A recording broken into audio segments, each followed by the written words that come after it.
On your buddy. Ooh, nice. They can hear us for some reason because I did that wrong.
Well, I'm going to continue with what I was saying. It is live now, and the switcher was working perfectly working. Yeah, not an issue.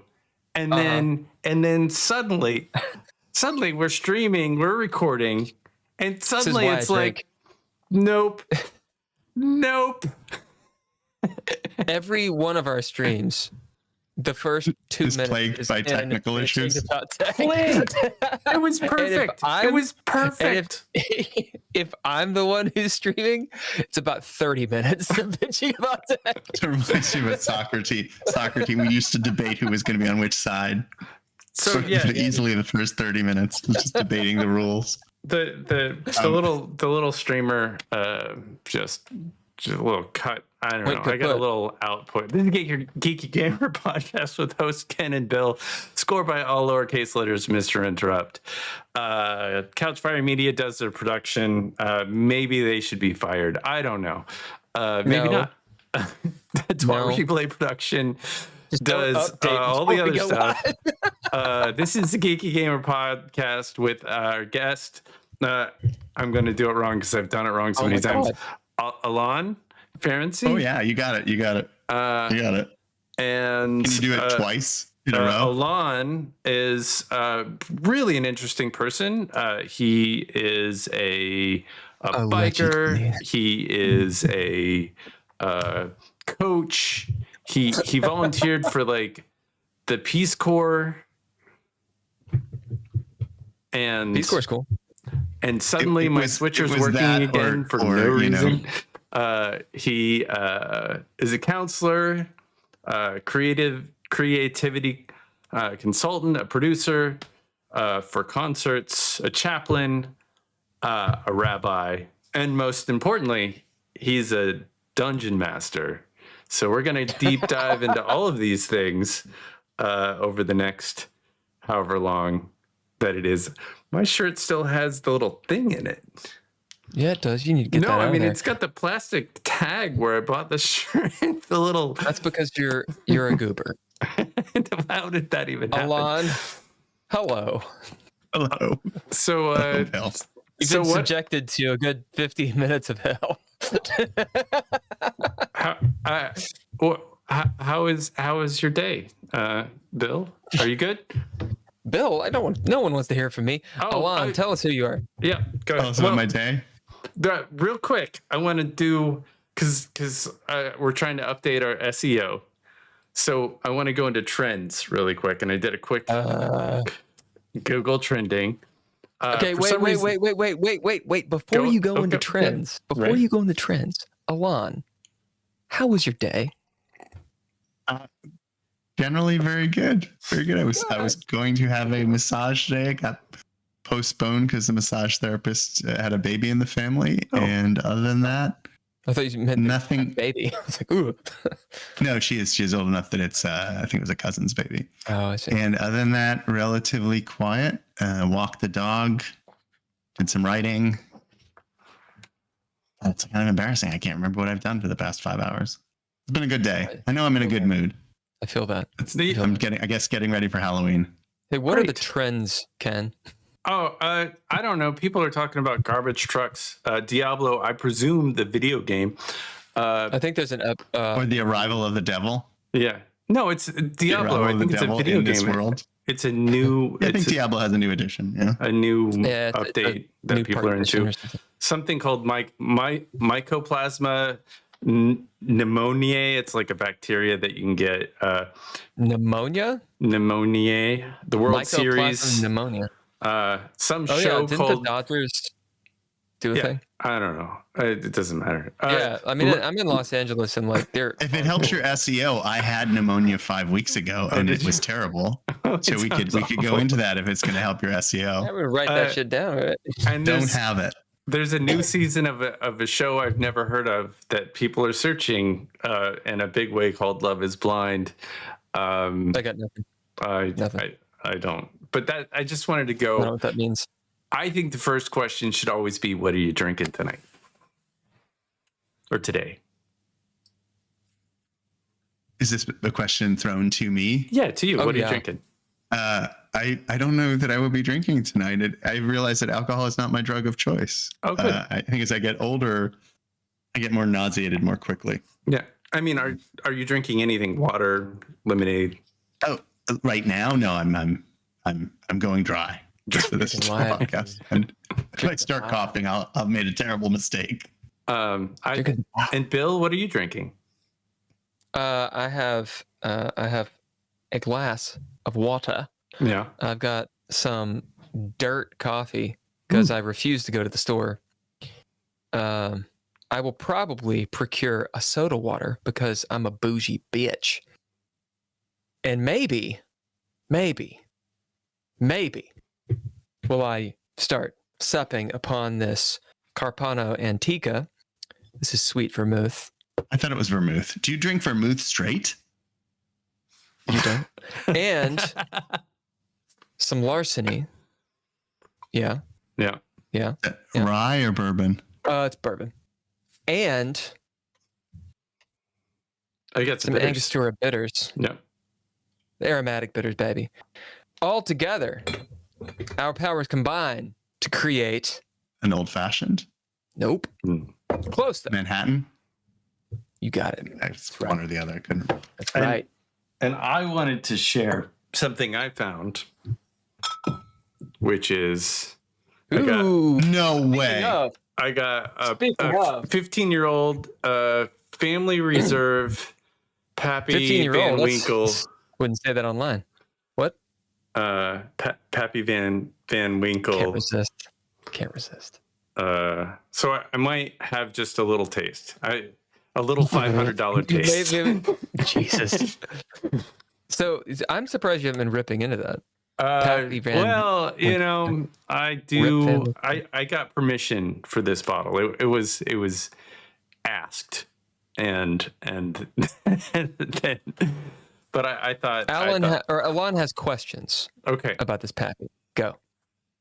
I don't have questions, except I had a weird understanding from people who are from Kentucky or know Kentucky better. People from Kentucky suck. Okay. Yeah, no, they're terrible. It's been great. They're horrible fucking people. They should they probably do burn in hell. Buffalo Trace and Pappy Van Winkle come out of the same spigot, so to speak.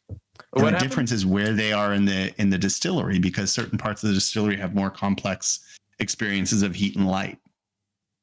I didn't realize that. Wow. Pappy Van Winkle is not about the original liquid; it's about the storage.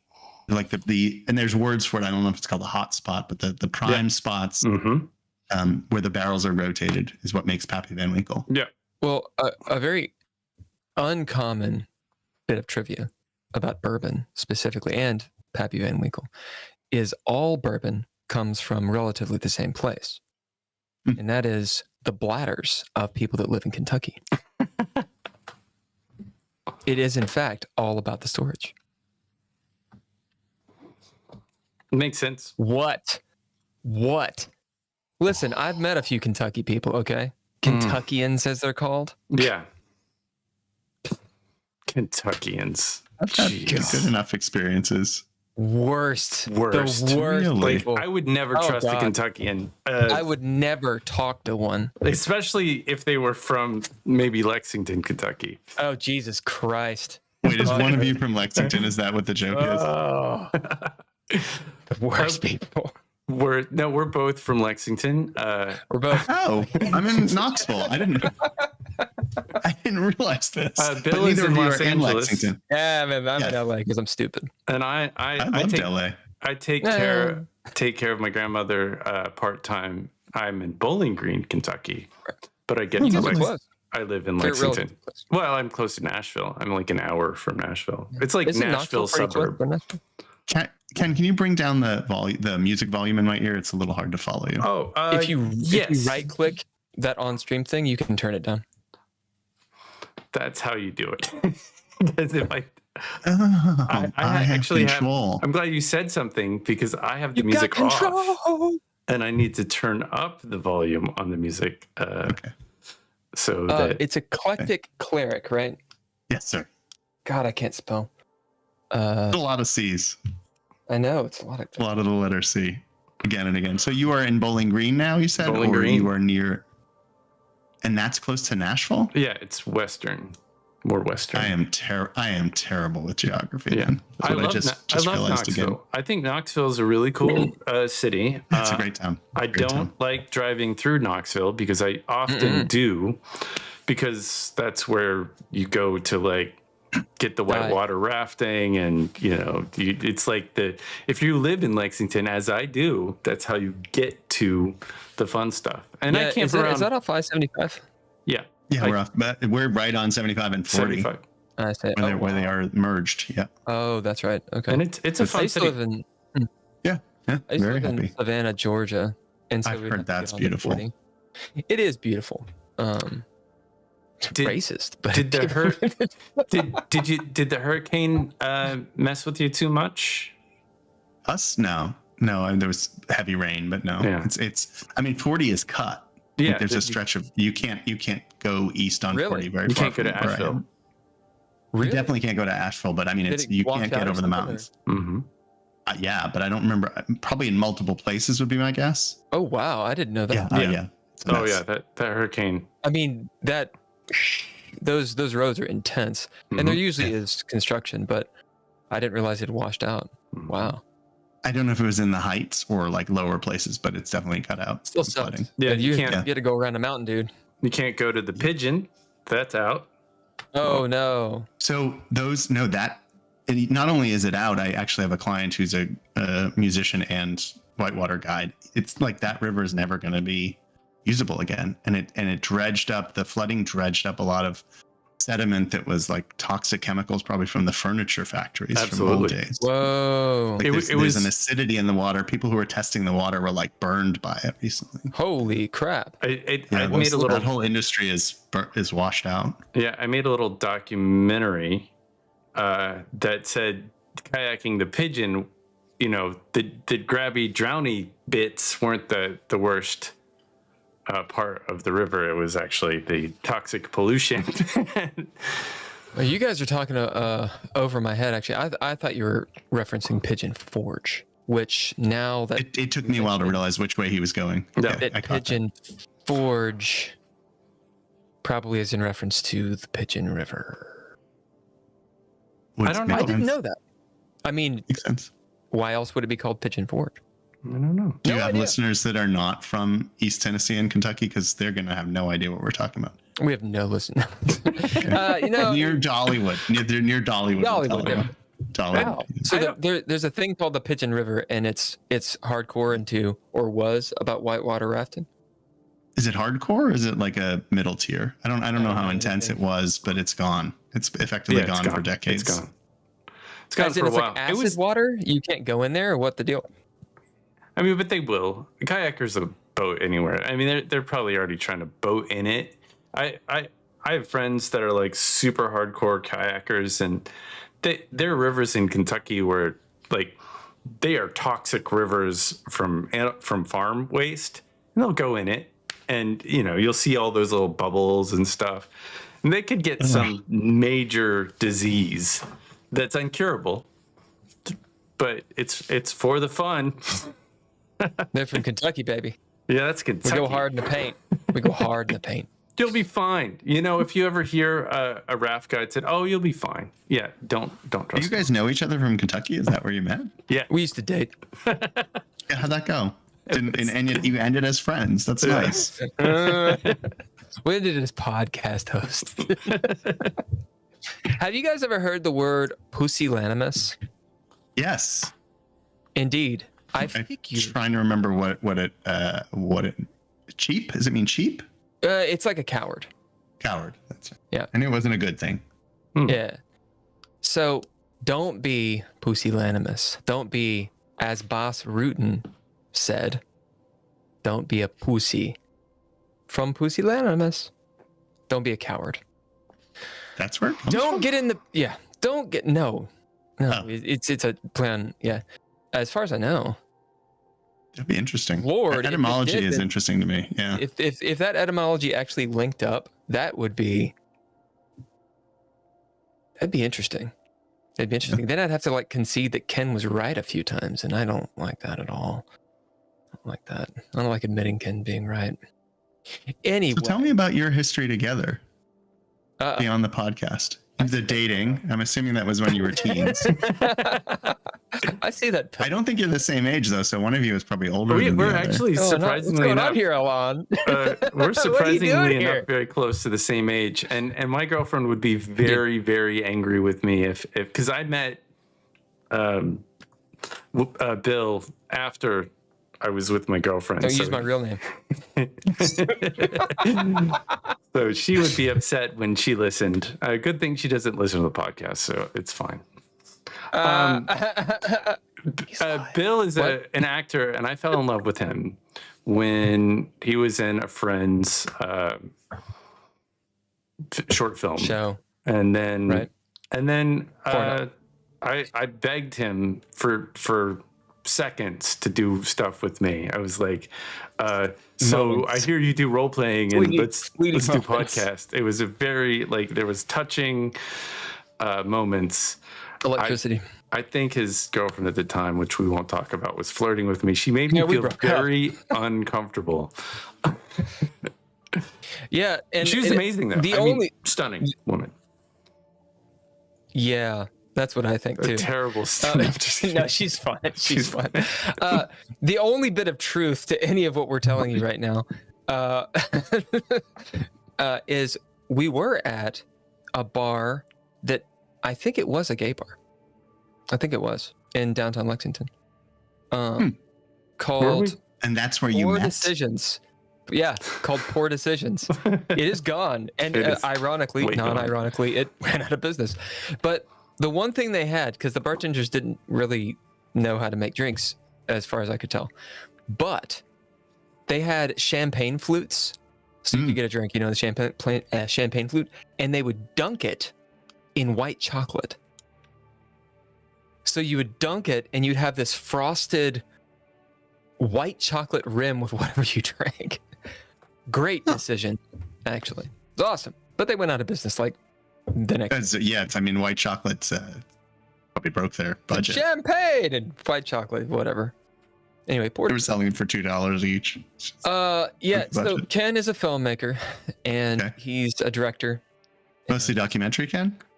A lot of stuff. You know, you'd be surprised. I was interested. I actually worked for Marvel in visual effects, and I was an editor in their cartoon area for a while. If you ever saw Wolverine and the X-Men, I edited that cartoon, and a number of other things. But filmmaker, director, editor. I love editing. That was my favorite part of filmmaking. Yeah. That's probably one of my favorite parts of writing too. Oh, we want to talk about what you do and not us. I think it's your turn to talk. I'm mostly avoiding talking about myself successfully, so it's worked for me. You're a filmmaker. Tell us about it. I'm not really a filmmaker. I've dabbled in every sort of performing art. I don't do much visual art unless you're putting filmmaking somewhat in that bucket. I was a jazz DJ, made some filmmakes, did some filmmaking in college. DJ. I was. Oh, that's cool. That was a hoot. Filmmaking in college, moved to LA, did a little bit of film in LA for a couple of years, but mostly that was music business stuff. Where were you in LA? I lived in West Hollywood then, and then when I came back to LA for seminary, we were living in Venice and Santa Monica. Where are you in the LA area? Technically not. I'm in Van Nuys. Okay. But Ken knows everything about it. I do. I lived in LA for 15 years, and I lived on just about every street between Fairfax and La Brea. And I lived in Venice for a little bit. That's where I lived. Yeah. I lived in Fairfax. Fairfax and Carson. Carson is where I lived. I lived on Spalding. I lived on Genesee. Oh yeah. That was exact. I lived in Nichols Canyon. My barbershop was right. Yeah. I loved that area. It was great. It was fun. My barbershop was right there, and across the street was the Tomcat all-male porn theater. Yeah. I lived across the street on Santa Monica. The movie names were always hysterical. I loved Theater. checking out next to the Pleasure Chest. Yes. Oh my God, I forgot about the Pleasure Chest. All the bars had such great names. The Manhole, the Pleasure Chest. Such good. Wow. How long good stuff. in Los Angeles? I was there from 2000 to 2002, and then again from 5 to 10. Okay, cool. So it was in 2000 to 2002 in the music business. Moved to New York to take a master's in Jewish education, do some chaplaincy studies and some theology writing. Moved to Venice with my fiance, then wife, to enter the seminary in Bel Air. 1 year was in Jerusalem, and then we came back and moved to Santa Monica, which is actually my favorite place I've lived in the LA area. Santa Monica, I mean, if you can afford it, and it's probably, as LA goes, not particularly diverse. Yeah. Santa Monica is beautiful. Weather's good. The public services are great. You can get lots of great classes at Santa Monica Community College. SMC. Yeah, it's a lot of fun. Yeah, I like Santa Monica. My wife's an engineer, so we were living on a real salary. Yeah. Those years, and it wasn't. Yes. Yeah. A little cottage, but I like 3/4 of a mile from the beach. It was very nice. Very cool. Very nice. I don't like Santa Monica. Tell me more. If you can imagine, I'm a devil's advocate. Sure. But this is take this with everything I say with a large grain of salt. Because I don't really know LA that much. But when I've been to Santa Monica, it feels like a mall. Granted, I think that most of Los Angeles feels like a mall. I think a lot of Los Angeles feels like a mall. I think that's a fair. It's very curated. I will concede it's stunning. It's stunning. But the places that I've been are extremely touristy, and I feel like I'm on a movie set. In some ways, Santa Monica is very polished. Yeah, it's very polished. I understand exactly what you're saying. Vibe. I think that's what I'm saying. It's just not my vibe. Venice is a better place to get stabbed. Yeah, that's where I'm not going to get stabbed at the farmers market in Santa Monica. Yeah. Venice is and I've lived in uptown Manhattan. Venice is the only place I've lived where late at night I would be a little uncomfortable. Really? Yeah. Here and there. That's where I like to go. I would get. Venice is fun. They were all fun. Yeah. I never felt unsafe. I lived in Koreatown. I spent a lot of time like in the 50 to 100 blocks of past USC. I like that area. Yeah. And when you lived in Koreatown, did you ever go to Wild Card Boxing Club? No. That's a great boxing gym. I did eat a lot of Korean food, and I love Korean food. That's a good choice in Koreatown. Went to goth clubs.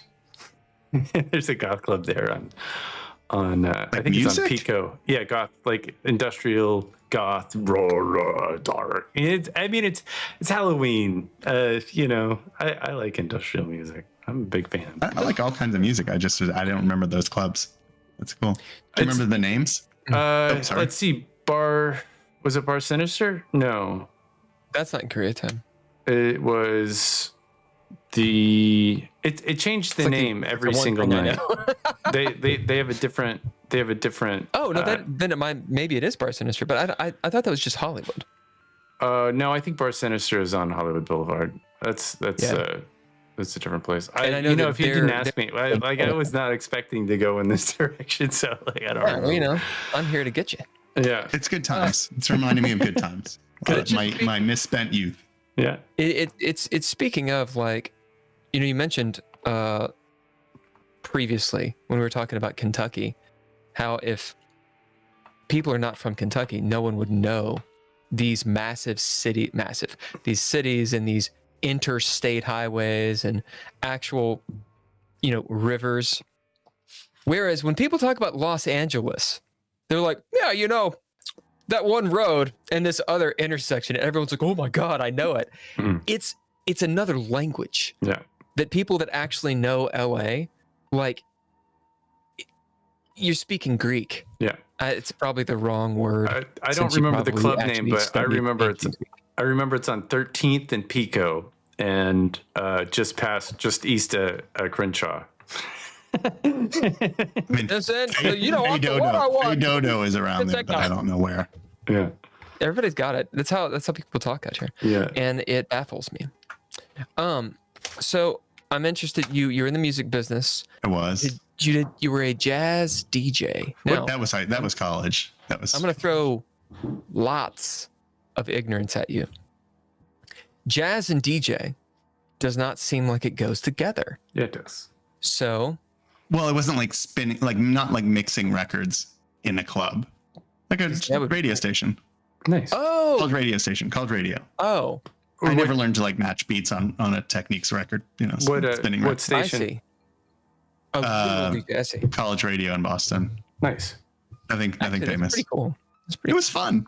Yeah. Except for the getting up early. Some of the slots were very early. Sure. Or at least early for college students. Yeah. Do you know? This is a dumb question, but I'm going to ask it. Do you know WRFL 88.1? Yeah, no way. It's in Lexington. No, no. From their work. The college radio. I was a DJ there. I had the old Safe Harbor 3 to 6 a.m. Yeah. Only played Green Day, baby. Only played Green Day. So it was like late 90s punk. Was that the? I wouldn't call Green Day punk. Would you? Would you call Green Day? They were they were like California punk, third wave California punk, I think is what they were using. Yeah. Anyway, I'd get all the call-ins and they'd be like, please stop playing Green Day. But I wouldn't. Yeah. So what did you play in Boston? Is there a good jazz scene in Boston? Yeah, actually. Yeah, there was a couple of clubs in the Cambridge area. Really highly regarded bar, and I forgot the other one. Oh, yeah. And I don't remember them being particularly cost prohibitive. Like we would go for a lot of shows. I mean, if you could get people who were interested in jazz, but I would drag my roommates to see them. And yeah, we saw cool. Really significant names would come through. I mean, by the 90s when I was in college, a lot of the major people had died, but you could still see some great acts come through. It's really fun. You can still see like Herbie Hancock. I mean, he still plays. Herbie Hancock was here for a festival, and I was like, I'll go see him at a legacy act, and it was not a legacy act. He was still playing very well. Yeah, that's awesome. It was really fun. And I know this because I do a lot of work with jazz. I'm working on a jazz concert right now that we shot in Harrodsburg, Kentucky, just a few weeks ago for their 250th anniversary, and they have a jazz festival there. And it's crazy. But I wanted to also say that I was also a program director of college radio. So we're all college radio alums. That's funny. Wow. That's very cool. You guys were real DJs. I played Green Day. Did you literally play 3 hours of Green Day? They didn't have that many albums at that point. Do they have that many albums that you can hit repeat on the CD? Listen, baby. At that point, you're just complying with like the FCC regulations. Well, you're just there to make sure the FCC can't shut you down. We've got to have a human being here. I mean, there were a lot of times that I would go into like the stacks and be like, watch this, because I don't know anything. And I'd be like, oh, let's play this music. And I found some interesting bands. Sure.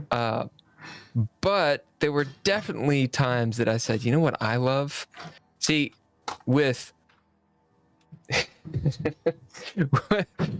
don't want to go there. With a certain mood, a certain temperament, you can really get into some Green Day. Yeah, I'd play the ever-loving God out of Smashing Pumpkins.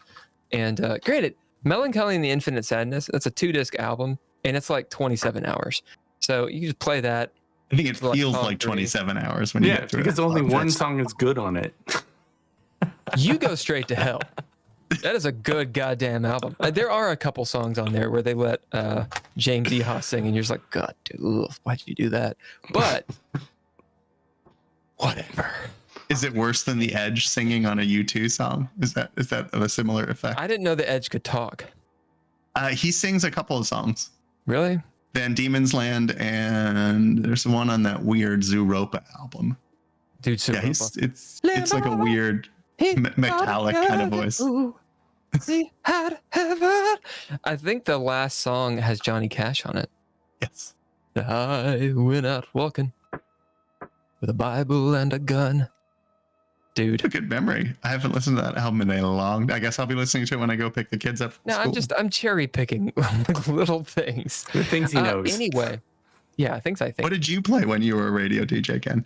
I was drum and bass. I played drum and bass. It was a rave. We had records. We spun vinyl, and I would have people because I went to college in Bowling Green, Kentucky, close to Nashville, and I would get DJs that went to play in Nashville to come up and play my little show in Bowling Green. And I would have like DJ Imby, he's from the UK, people around the world come in and play sets. But you're talking about playing a radio show, not like would you go out and spin records at a rave?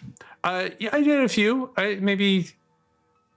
Mostly house parties. That's great. Where I learned that ecstasy was a bad idea. I've never done it, but I watched a lot of people doing ecstasy, and all of those people are, if not mentally impaired, they're dead. And so I watched my generation in that scene just fall apart. So that was the only times I've done it, it had almost no effect on me. Oh wow. Well, I was disappointed. Maybe you're lucky. You're lucky. Maybe I'm lucky. Yeah. Maybe I'm lucky. But yeah, I didn't mean to go dark with that. But it's just that's where I think a lot of what I do, and being a broadcaster, where my mind is at of like, okay, how do we get people to care about things? And this is a transition. So, what are some of your favorite games? My favorite games? Yeah. Are we asking all of us or just me? No, we don't. No one cares about what I have to say. Okay. In terms of design and playability, I love Powered by the Apocalypse games. They move very fast, and I don't know it. So there was a game called Apocalypse World, which is probably 12-ish years old, and it is designed. I think it's really started a new era of games where the games are much more collaborative rather than. So you look at like early Gygax and the other guy. Whose name is escaping me. Hickman? No, the person he started. Baker. Some people. Vincent Baker. Yeah, this is a Vincent. That's a Baker. I think they're married. Uh-huh. It's a lot about like the players are co-creating the world very quickly, and dice rolls inevitably force that to happen. So, Dungeon World is a game like that. And then they're not cloning other systems, but they take different genres. So, Powered by the Apocalypse would run a story like Mad Max or Children of Men, right? Like post-apocalyptic worlds in a very gritty way with a little bit of psychic disturbance. And there's only a few. Yeah, Looper could work. That has time travel, so no one's really conquered that mechanic. I want to create a game of time traveling robot hunters that would be based on like the Terminators. But it's a 2d6 system, which is not the significant part. But what's really cool about it is that the rolls always advance the narrative, whether you win, fail, or have some sort of middling result. Degrees of success and failure. Yeah, and there's very specific principles that the GM can follow to advance the narrative at every step. So it's just an incredibly fast-paced game that doesn't leave a lot. There's not a lot of time waiting your turn. And they're flexible, and what I also like about Apocalypse World games is combat tends to go just as fast as any other encounter. But if you look at like a 5e encounter or Shadowrun, you're talking, having a social encounter that's going at one pace, that's taking an hour of in-world time. And then suddenly it grinds to a 1 second of in-world shooting takes an hour at the table. Powered by the Apocalypse of combat might be 2 or 3 rolls, and then you've like conquered the room, right? And taken some damage. That's intriguing. But right now I'm playing a Shadowrun variant because I also like that idea. I love the kind of intersection of cyberpunk and magic, and we're doing it in a world built similar to Altered Carbon, the Altered Carbon Takeshi Kovacs series. Oh, cool. Yeah. I'd like you to go into the mechanics of Powered by the Apocalypse. Mm-hmm. Okay, so the 2 ones I've played the most are actually Apocalypse World and Dungeon World. And Apocalypse World has 5 stats, and Dungeon World has the 6 stats that were original from Dungeons and Dragons. And each stat is responsible for one type of role. Usually has 1 or 2 roles associated with it, so they're fairly balanced. There's no dump stat. And in Dungeon World, they give it the 3 to 18 roll just to make it equivalent, because it's borrowing from tropes from Dungeons and Dragons. Apocalypse World is just or something with skills or. No, there's no real skills. That's a thing I don't love about it. Is there's no situational modifiers. Okay. Right? There's no situational based on, but you might have, let's say, the stats in Apocalypse World are like cool and hard, weird, hot, sharp, and each stat corresponds to a story element. And your stat might be anywhere from +3 to -3, and then you're rolling 2d6 and adding or subtracting the relevant stat. And anything below 6 and below is a failure, where the GM, or in Apocalypse World it's called the MC, just makes a hard move against you, gets to do whatever they want against your character and crew. 7, 8, or 9, all told, is a mixed success. So you'll get some of the things you wanted, but not others, or you'll get some of the things you wanted, but the MC can also do certain things in retaliation. Mm-hmm. And then if you roll a 10 or above, you get whatever you want. Usually in that case, I'm like, well, the players narrate what they're hoping to get out of it. You can see difficulties. There's not DCs. It's all based on like that. It's all based on a 2d6 and a stat. I see. You can create situational modifiers like a +1 or a -2, but those usually come into play because of narrative circumstances or previous rolls. It's a very fast-paced game. As a system, it's pretty great. It becomes the origin of the system of Forged in the Dark, which is Blades in the Dark, and that ecosystem of games. Mm-hmm. And I think Blades in the Dark originates other ecosystems as well. Blades in the Dark has like more long-term effect moves. I've never really been able to play it, although it's supposed to be terrific. Yeah. Would you consider this rules light? Yes. Oh, it is I can't think of anything that is more rules light than Apocalypse World. Right. Except maybe like Fate Accelerated. Right. Which Fate Accelerated is so rules light, I'm not sure what you're rolling dice for. So this is a little bit of me shilling, but that's what I do. You do Fate? No, the game that I do is Dreadlore, and it's the one I created. And several people I've talked to that have messed with it have mentioned it reminds them of Fate. I've never actually played Fate. I will have to play Dreadlore then. Yeah, I'd love you to, but it's interesting hearing about these mechanics, obviously because I like to make games, and it sounds like you actually know what you're talking about, which is not something that I normally run into. As in, people will know a lot of trivia and lore about games, or like have a immense knowledge about, they've played a lot of games, but then the way that they talk about what the game system is doing, it's like they haven't really considered it. And it sounds like you think about games a little bit different. Do you run? Have you created? I run games. I've played in. I probably run more games than I play in, which is its own kind of headache, just getting people to show up on time.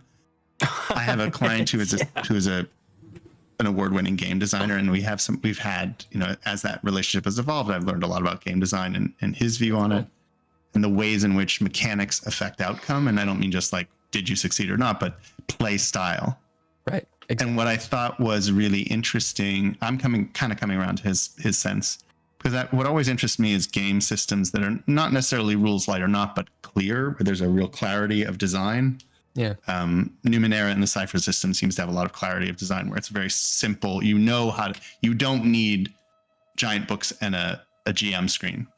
Not necessarily that it's rules light, but the rules are consistent and clear. Yeah.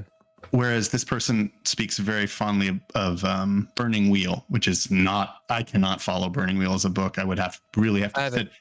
I haven't messed with it. He said, look up Monty Cook is who he's talking about. Go on. Monty Cook is in Numenera and Cypher. Yeah. But what I found in playing those and the Kevin Crawford games, which is another great ecosystem of games, is simple isn't always best. Like, simple seems nice because it will be easy to run and play and learn, but it can lead to very flat experiences. Like there's no energy. The game isn't contributing energy to the system. Right. A really great game design can create an experience, which I think is what Blades in the Dark, I've been told, does well. Certainly Apocalypse World does well. I feel like Professor Dungeon Master may have talked. Professor Dungeon Master. Is that a stream or is that a game? Yeah, it's a YouTube guy. Yeah, check him out. Yeah, he's really good at trends. Like he is on his trending. Yeah. Like he follows. He's got a video literally about that, and he's like, "Look, this is how this is how YouTube works," type stuff. Interesting guy.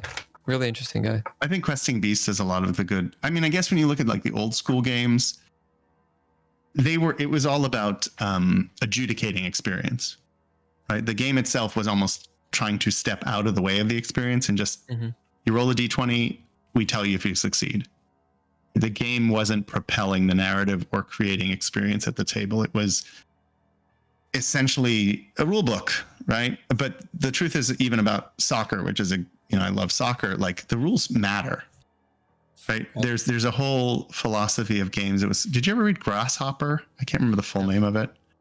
It's literally a philosophy professor in Canada writing about what is the theory, what are the principles, what actually defines a game. And I think his rough definition is the acceptance of arbitrary limitations to create an experience that is fun. And games, life, and utopia.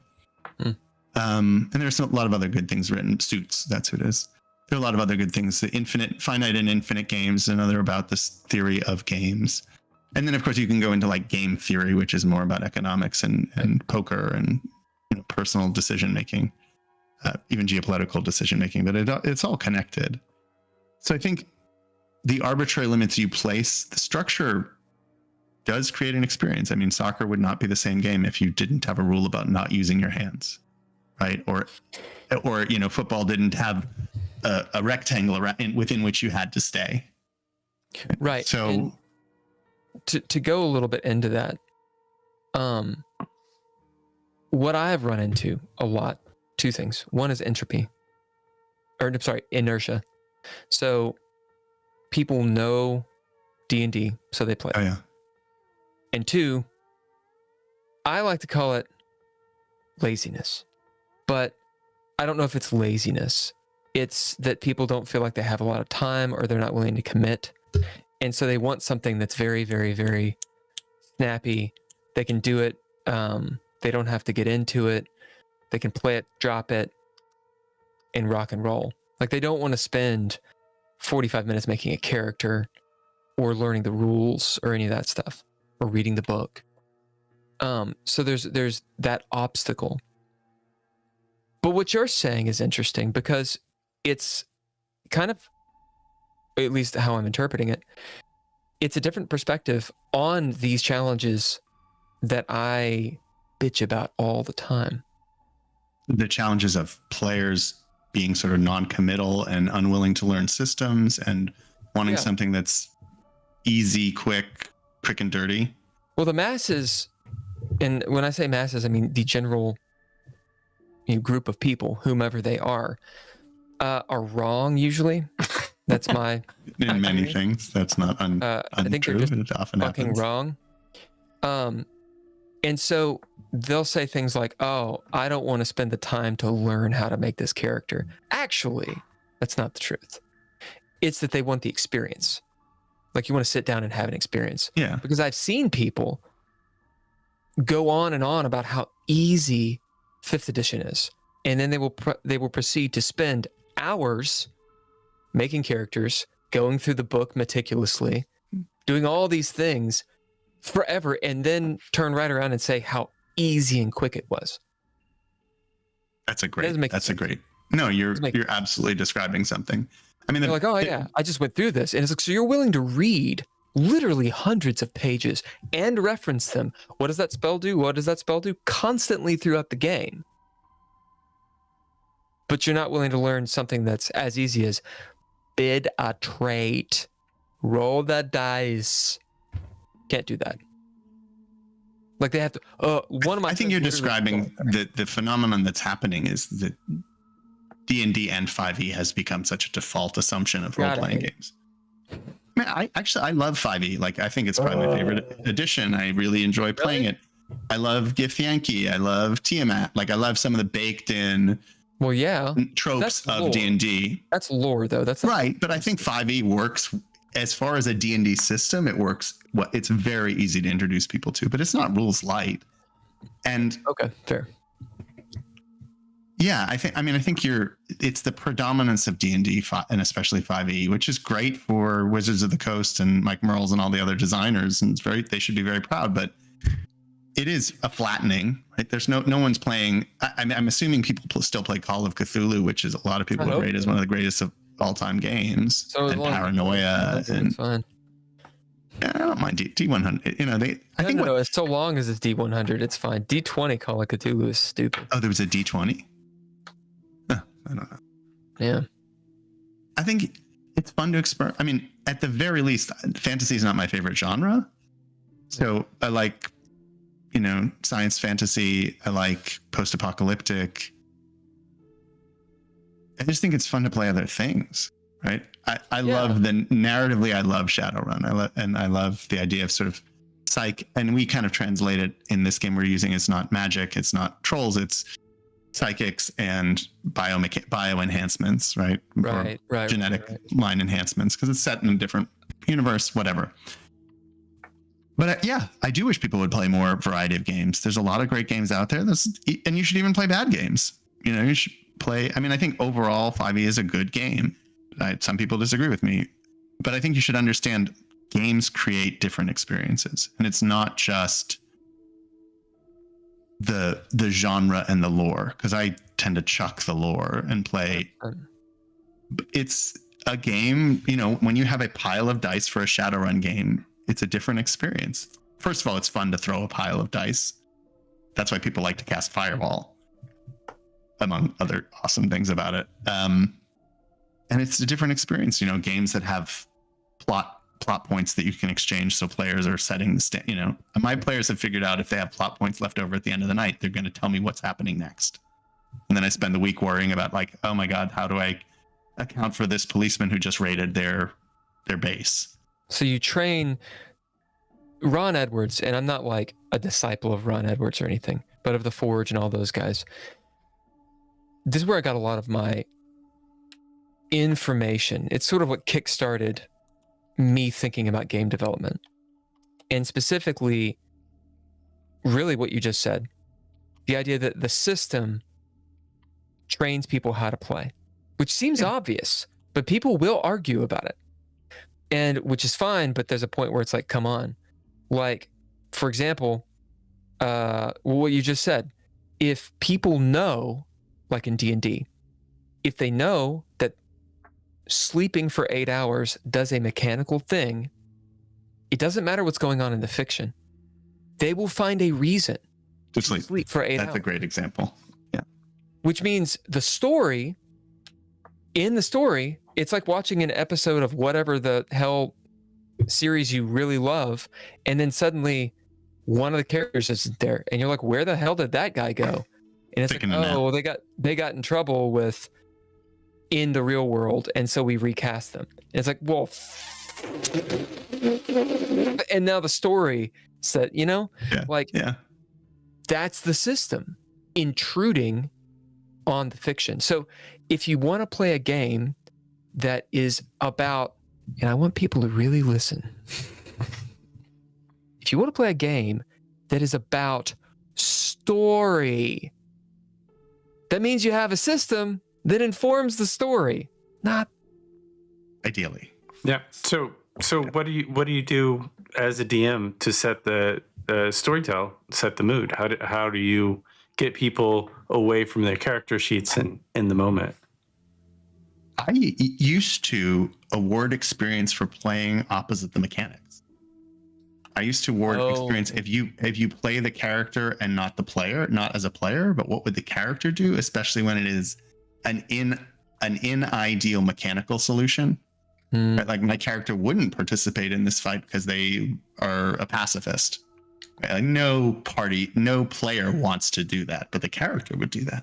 That was a way. I mean, there is an economics principle of people work to the thing they're rewarded for. Mm-hmm. So when you're rewarded for hours, you put more hours in. When you're rewarded for output, you maximize output, so on and so forth. Yeah, it seems I think the first carrot is XP. Yeah, And a lot of that XP was gained by literally killing something instead of doing something that was great and avoiding a fight. You should get double XP, you know? In new school gaming, yes. In old school, it was about loot. Loot. I mean, that was a very weird incentive.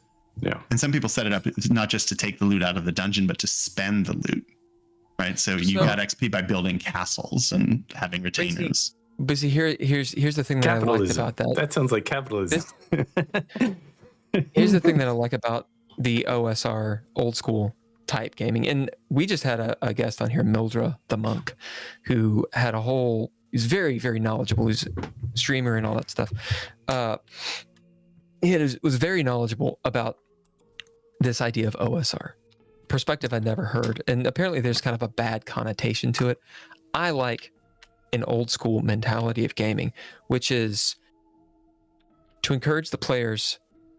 Yes, you're role playing and it's immersive, and your focus is on building a story cooperatively, right? So it's character forward, not necessarily winning forward, right? But this idea of use your brain, use your creativity, as in don't expect the dice or the mechanic to give you the story. For example, there's a door, it's a jar, it leads into a crypt, it's dark. You guys want to go in because the slug line is the thing you need is in there. Okay, how do you go in there? In new school, so 3rd edition D&D on, the tendency is to be rewarded for mechanics. So it's like, okay, I go and I sneak into the door. I roll this skill that will reveal to me the problem, right? Rather than using this bag of flour that my character has to show me the footprints. Exactly. So that can be interesting. People can be like, okay, and they describe it, they get into it, but that has nothing to do with the system. That's all on top. That's all gravy. Yeah. I like it when the system, like old school, won't even touch it. It'll be like, cool, what do you do? Okay, I use exactly what you said. All right, this is what happens. And you only use the mechanic when it informs something. I think it's far more interesting. A counterpoint I can think of a game designer I know making is that the mechanic should inform the fiction and vice versa. Right? And a problem I continually have with old school games is, I think it's from Forge, the stance is, I think it's called pawn stance, where your characters are really just sheets of paper that can be torn apart or not torn apart. So you're constantly, I remember playing an old school game and like, I'm not going to fight this thing. It has poison. Right? I'll die immediately. I'm not going to fight this thing. And that's not, it's the Forge. Yeah. It was really contentious. It might be. People just warred about it, is all I'm saying. People war about everything in games. It sounds very regular. But anyway, that's the point of games, is to work through things, right? You kind of. Well, I think what I'm thinking about more broadly, what you're bringing up, is a conversation I've been having more and more as I work with artists. I wouldn't call it gamifying, because I think that's a little dopey in the way people are like, I'm going to gamify my geometry homework. But reducing the stakes of art making to like, let's just have fun and be playful about this, I think is really interesting to me. And if you look, and it comes more out of Grasshopper, like, how do we create constraints and structures that make this playful? In the same way that I go to blues music or soccer games, like, have constraints that create a certain amount of play, and you're working within those constraints. Suits, I think, is the professor writing Grasshopper. He said, foot race would be very different if you could shoot someone, right? If you could shoot the other opponents, right? There's constraints, there's limits to what you can do in a foot race, and that makes a foot race about something else, and it makes it a game. So I think using play, I wouldn't necessarily say games, because games are different, and I'm thinking about sort of very non-competitive, almost with a childlike sense of wonder play. Like, if I watch my niece drawing, like, she's not drawing to get this in a museum, probably not even to get it on the refrigerator. She's drawing because it's playful to her and enjoyable. And so returning arts makers and gamers, I mean, I think coming out of game design and gameplay, especially tabletop role play, has been really helpful in the work I do with even painters and musicians, because like, oh, let's make this fun. Right? Let's make this about storytelling, and how are you going to tell this story with chords or with paint? And how are you going to tell it in a way that's thrilling and enjoyable and fills you with a sense of wonder and discovery? In the same way, you know, I think if you look back on the stories of like Gygax playing, where he's behind a file cabinet because he doesn't want the players to see his reactions, and it's very adversarial. And then I really think that the transition is with Apocalypse World, where the Apocalypse World specifically says you're playing as the GM or MC in Apocalypse World, you're playing to find out, right? Like you want to know what a player ruining your story is exactly what you want. Right. I see. Right. Like you hope that the players will do something crazy. Right. I never had a problem. Like I had this dungeon in a story, and my players were like, let's reroute the river to flood the dungeon. And I was like, okay. I can try to like have a consequence to that problem, but I'm not going to stop it because it's interesting to me. And it's even become something I started writing about in terms of theology, since my background is in faith and religion and theology. It's like, what if that's also like God? Like God is this dungeon master that just sets up this play system, sets up a play space, the sandbox, and just like, let's see what these players do. Sure. Let's see what these humans do to fuck with my world. A lot of implications there, which I enjoy. In Dreadlore, the GM is called the Arbiter. And the idea is it's a neutral party in terms of success and failure, as in with your actions. Do you succeed in building the wall or in tearing it down? Do you fail? The Arbiter is neutral. Everyone at the table, including the Arbiter, is playing the game, and you are collaborating. So the Arbiter does have a role in storytelling. It doesn't mean neutral in the sense of like disconnected. They arbitrate what happens. So the idea is to fold whatever the actions are into the story, and that's also the player's responsibility as well. So what games have inspired you? Sorry. All the ones mentioned. Before you move on too much, I did want to say something about, before you answer that, Bill. Last game, I actually thanked Bill for being able to step away from just, like, I've had a lot of anxiety lately, you know, for reasons. And it was a moment of almost therapy to be away from that character and to be in somebody else's shoes for a minute, and you know, to take a break from the craziness of reality. So I mean, I just wanted to add that, make that public. I actually thank Bill for something. I'm not just. I mean, there's stories of people exploring gender identity, sexual identity. You know, as a pastor, I used to play, I don't know exclusively, but regularly I'd play evil characters because I was so tired of being nice at work. So that I wanted to explore my id a little bit. You know? Yeah. So playing other sexes, different races, religions, playing a Catholic priest or something. Do you think that's okay, or do you think, you know, playing evil characters? Not to say that Catholic priests are evil, but you should put those right next to each other. Yeah, I mean, I'm just saying. Investigate that later. But I mean, we don't. I mean, it's Halloween, whatever. But you know, we had a guest on a few months ago, Lucas Duff from Ballad of the Seven Dice. He's got a thing called The Shining God, and it's like a cultish Call of Cthulhu vibe, and you know, that is kind of cool. It's such a cool setting. It's really cool.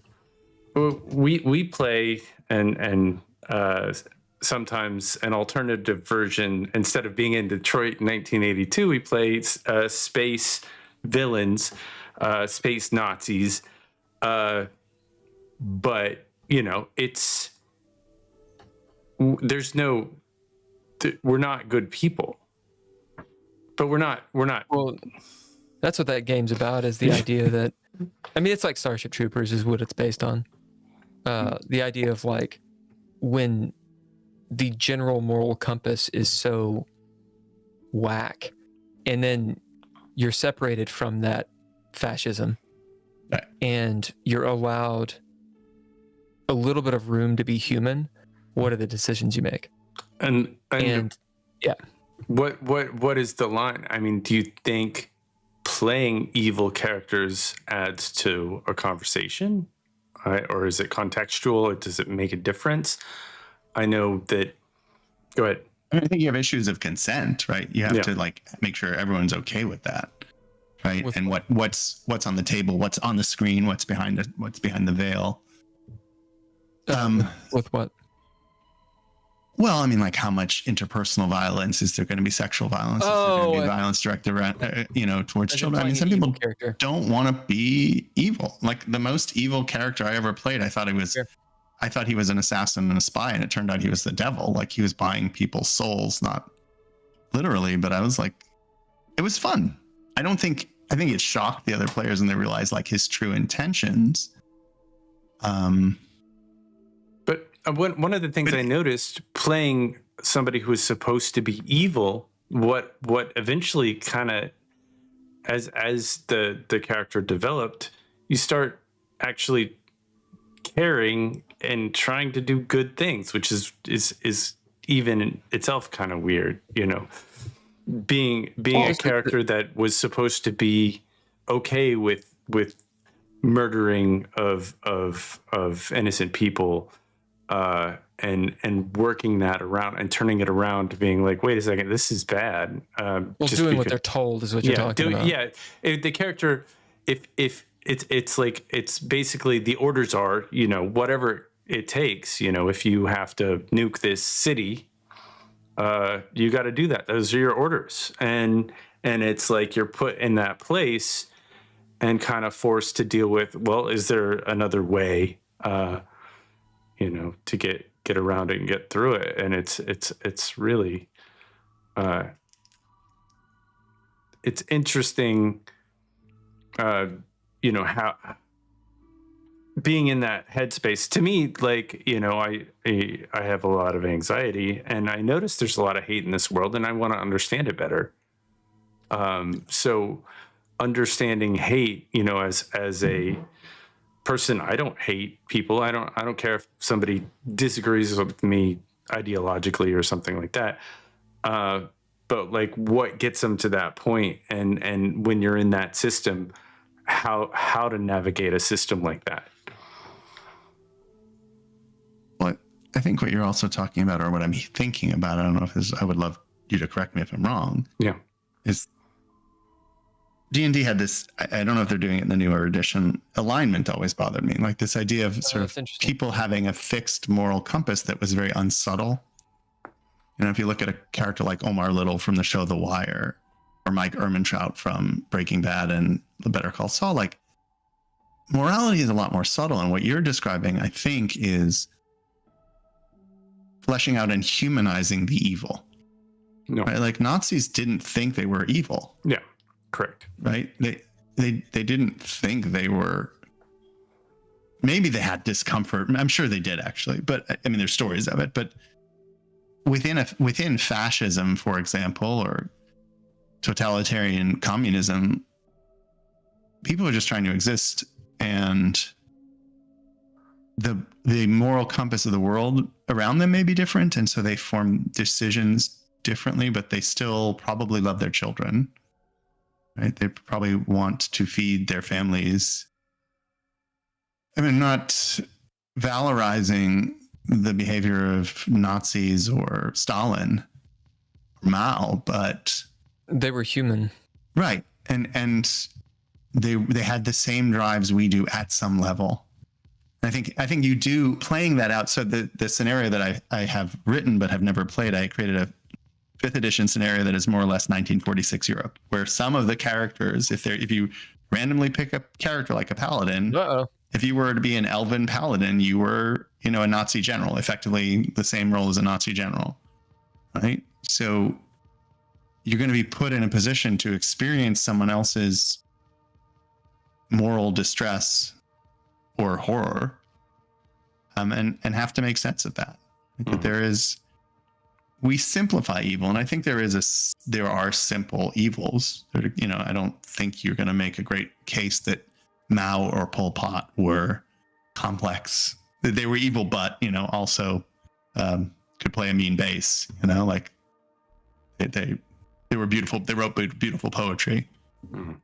But I think most cruelty comes out of mixed intentions. Sometimes cowardice would be a big one, I think. I think a big time it's cowardice. For sure. Yeah. For sure. So, and I think role play in particular, and some systems support this more than others, is about exploring moral empathy. That could be really exciting. That's what's fun. It's also fun to kill goblins.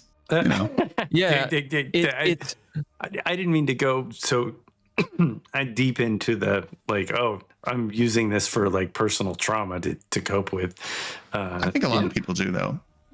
Absolutely. Or at least to explore questions. I mean, I think a game should explore a big question in the game I'm currently running is very theological. My games, as someone that tend to have theological questions at their core. So there's a universe spanning AI that is nominally there just as a conduit for information. So it is omniscient. And the question is, can it remain neutral? Right? The players don't know this, and I'm not going to tell them to watch this, but the theological question of the game is can God remain neutral? In the Old Testament, God is not neutral, I think. Right. I mean, I don't know a lot. I mean, I just know what I was forced. No, I would say not. I was forced to study religion in Catholic school for a little bit. I was forced to study religion in seminary. Yeah, I'm sure. Well, I don't know if you were. Yeah, it seems like you got into it. I mean, I think there's some amazing things. I am personally an atheist, but I appreciate humanity and our condition, and I appreciate that other people believe and have faith, and they're into it. And I tell you, the stories are really compelling. I did some stuff for the Skirball Center and Sukkot, and some stuff for when you were in LA. When I was in LA, not recently, and certainly, let's lighten things up. Are there games that are beyond the dreidel game or whatever? Are there other games that Jewish games or I know people are making games in the Jewish mythic space. Yeah. Or they're games, I don't know, and there's probably in the Talmud descriptions of gambling. Yeah. It's a good question.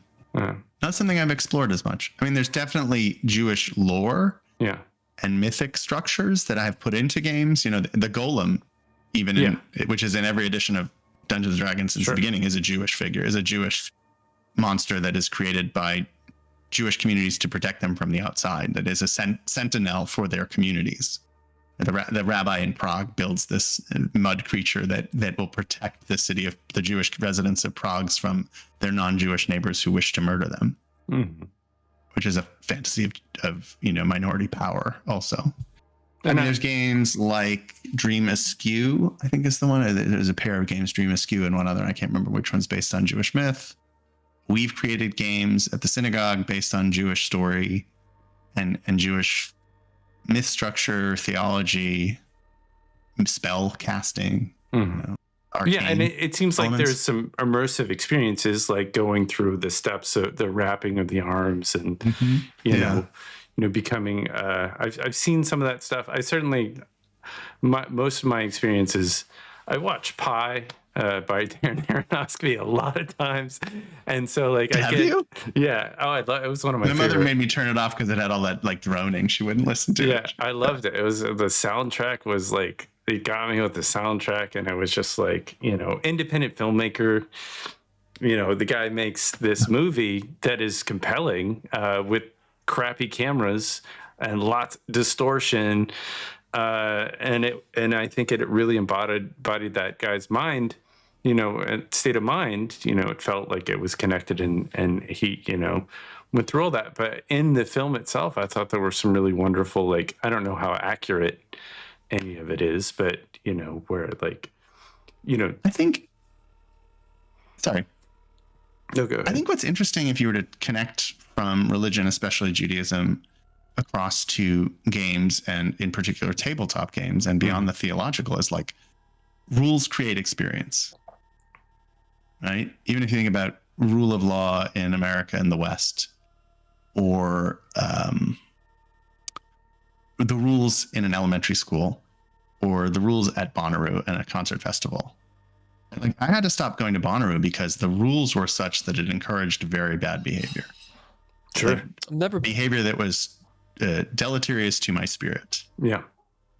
Whereas I think you can be in a religious system and be a horrible person, but the structures of religion are intended to advocate for and promote better behaviors of certain kinds. And you can certainly make contrary arguments. So I think the relationship of religion to games is through the nature of structure and rules. That's where the conversation went when you were away, Bill.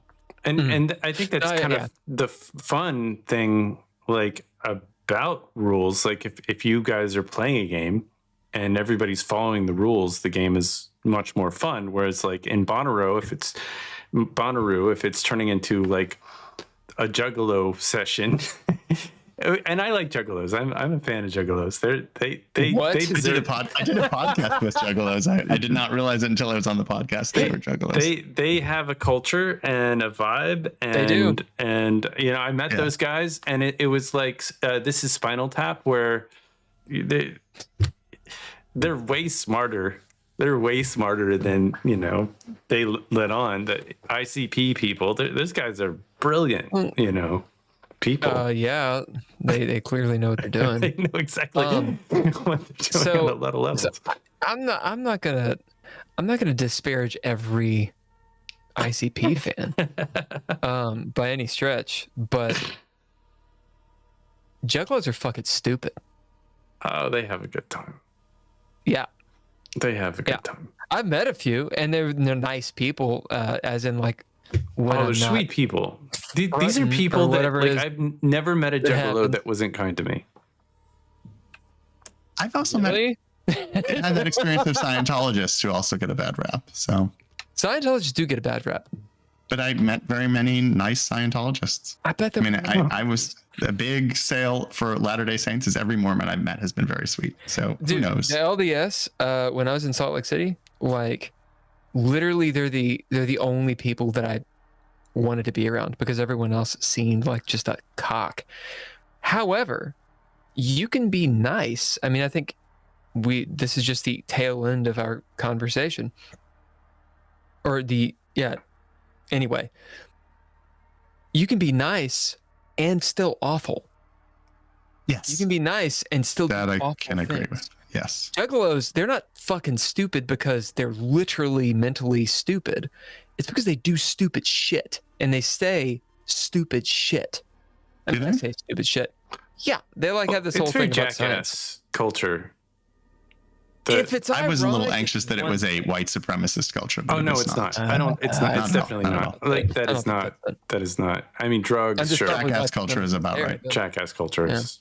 Yeah. But I think I'm really stuck on an idea that I would like to steer towards. It's like the way rules create experience. And if you think about, like, games in that book by Suits Grasshopper, games being things where we allow ourselves to participate in arbitrarily imposed rules in a way to enhance fun, right? Limits create more possibility for exploration, discovery, and fun, right? And I think one of Judaism's central understandings is, like, not doing things can also create opportunities for fun, right? Like taking Saturday off, not eating pork, whatever. Like, those sound like torture, but they open up. Not eating pork opens up a whole theme park of fun.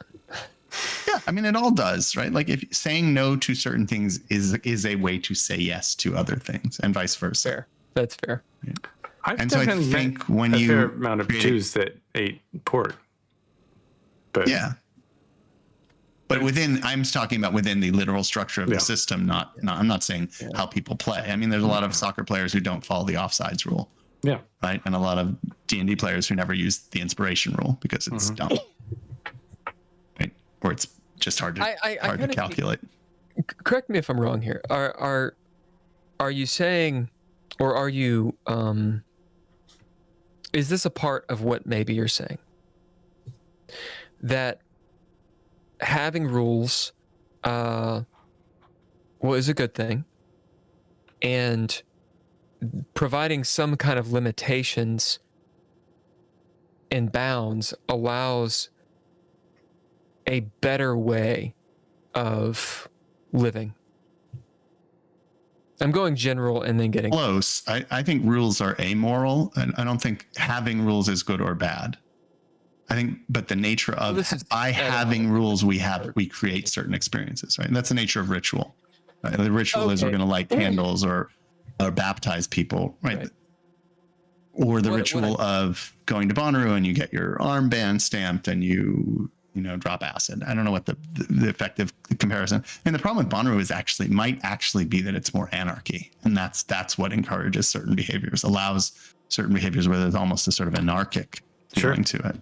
I have a problem with anarchy, for sure. We need rules in order to have a society. But go ahead, Bill.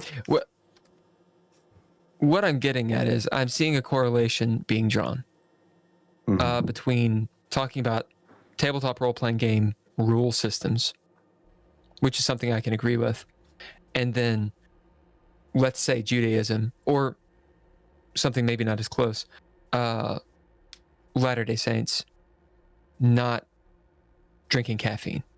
Sure. And the thing is, while I do see the correlation and I can see, the Venn diagram overlapping, I think they are apples and oranges. But you grew up Christian, right, Bill? So I grew up in the cult. Yeah. Yeah. You grew up, but that the Christianity that we grew up in, like the rules, they had all these rules, and it seems like every story you hear of people that you're close friends or people breaking those rules, and you're like, the stories about, people hooking up or having, because, we grew up in the Bible Belt. So like having sex was just bad. Awesome. Awesome. Breaking it's better when it's bad. breaking the rules actually was the cool part. Alon, what do you, I'm not just trying, I'm attempting to understand what you're saying. Yeah. So what do you think about what I just said? Well, it sounded like you think that the idea of rules within religion or societal structure or political structure are not akin to rules within a game system. But you think the analogy is flawed? Is that what I'm hearing from you? No. Oh, okay. I think the analogy makes sense. Okay. But I think it can be taken out of bounds. No pun intended. Man, talking about rules is funny. As in, I think that there's an overlap. Someone could, for example, apples and oranges. They are both fruit. Right. But they're different. And sometimes we can make an argument to be like, see, they're both fruits, so they're the same. They are the same, but they're also not the same. So they're every analogy or metaphor has limits. I'm not suggesting that. I'm just thinking about, I guess the broad question I'm thinking about that applies to political structures, social structures, religious structures, game structures is, and as you're thinking about it as a designer, is like, what experience do the rules create? Right? Like what experience does a speed limit on an interstate highway create? Right. Right. Which in Montana used to not have speed limits. Oh, I thought it didn't anymore. Oh, did they get rid of it? They did for a while. But when I was in Montana, we ran into a cop and he says, he said he gave someone a ticket. I said, how do you do that? He said, well, I decide. Oh, right. So there is a system in place by lack of that rule. Sure. It's like old school gaming. But and it's a little bit too much by fiat. It could be based on the road and the car. Certain vehicles. You live in Tennessee. We live in Kentucky. Certain vehicles really should not drive over a certain limit because they'll shake themselves apart. God, we've got some really good metaphors going on here. Alon, it's not that I'm disagreeing with you.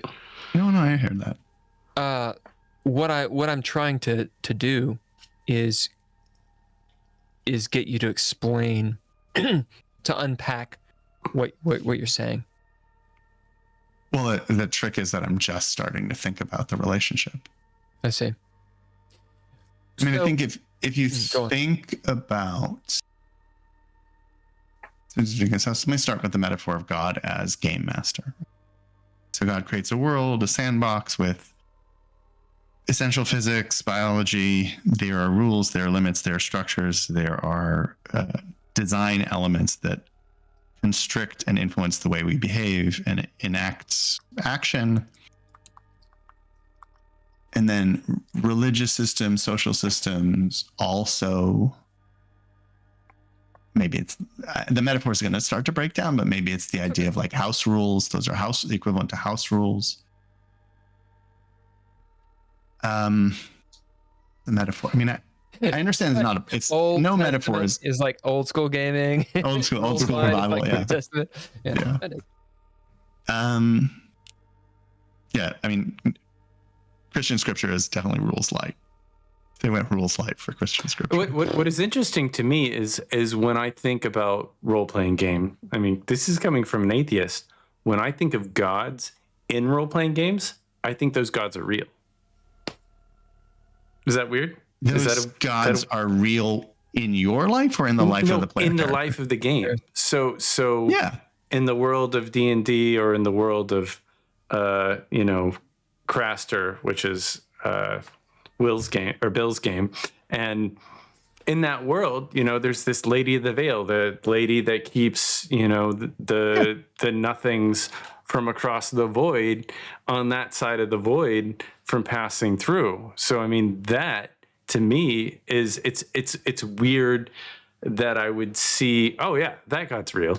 Absolutely. Because I feel it and I see it as that character. I start playing a character that believes in that. And so it's even in the beginning of D&D, you could kill Lolth, right? You could kill the Drow god. There was a module where one of the possible and very difficult outcomes was you kill the god, right? So yeah, I think that's where like the analogy to the real world falls apart. It's much more. It's much more like. Well, we don't know we can't kill God. I think Nietzsche says we did. That and painting and 9 Inch Nails. So, it's a very personal question. You don't have to answer, of course. You don't have to answer your question. Is there a philosophy or a religions that you subscribe to or adhere to? Well, I would still understand myself to be Jewish, but with a very quirky and eccentric theology. A what? Quirky and eccentric theology. Like I don't think I have a mainline theology anymore. Like I think a lot of my spirituality comes out of the arts and nature in a way that Judaism expects our spirituality to come out of text and ritual and understanding of God. And that's hard to talk about, to say like, well, this bar mitzvah is nice, but I also like John Coltrane.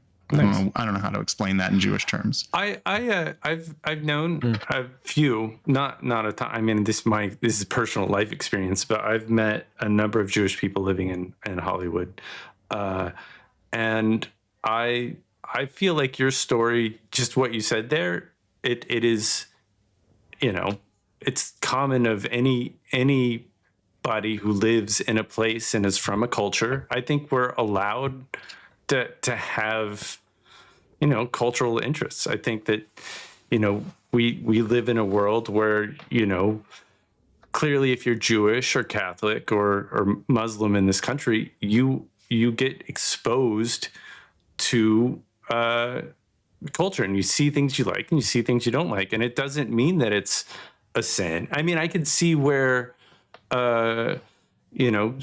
somebody who is really religious would say role-playing game, that's evil. I mean, because that's exactly what happened with Christians. They are evil. It's the devil.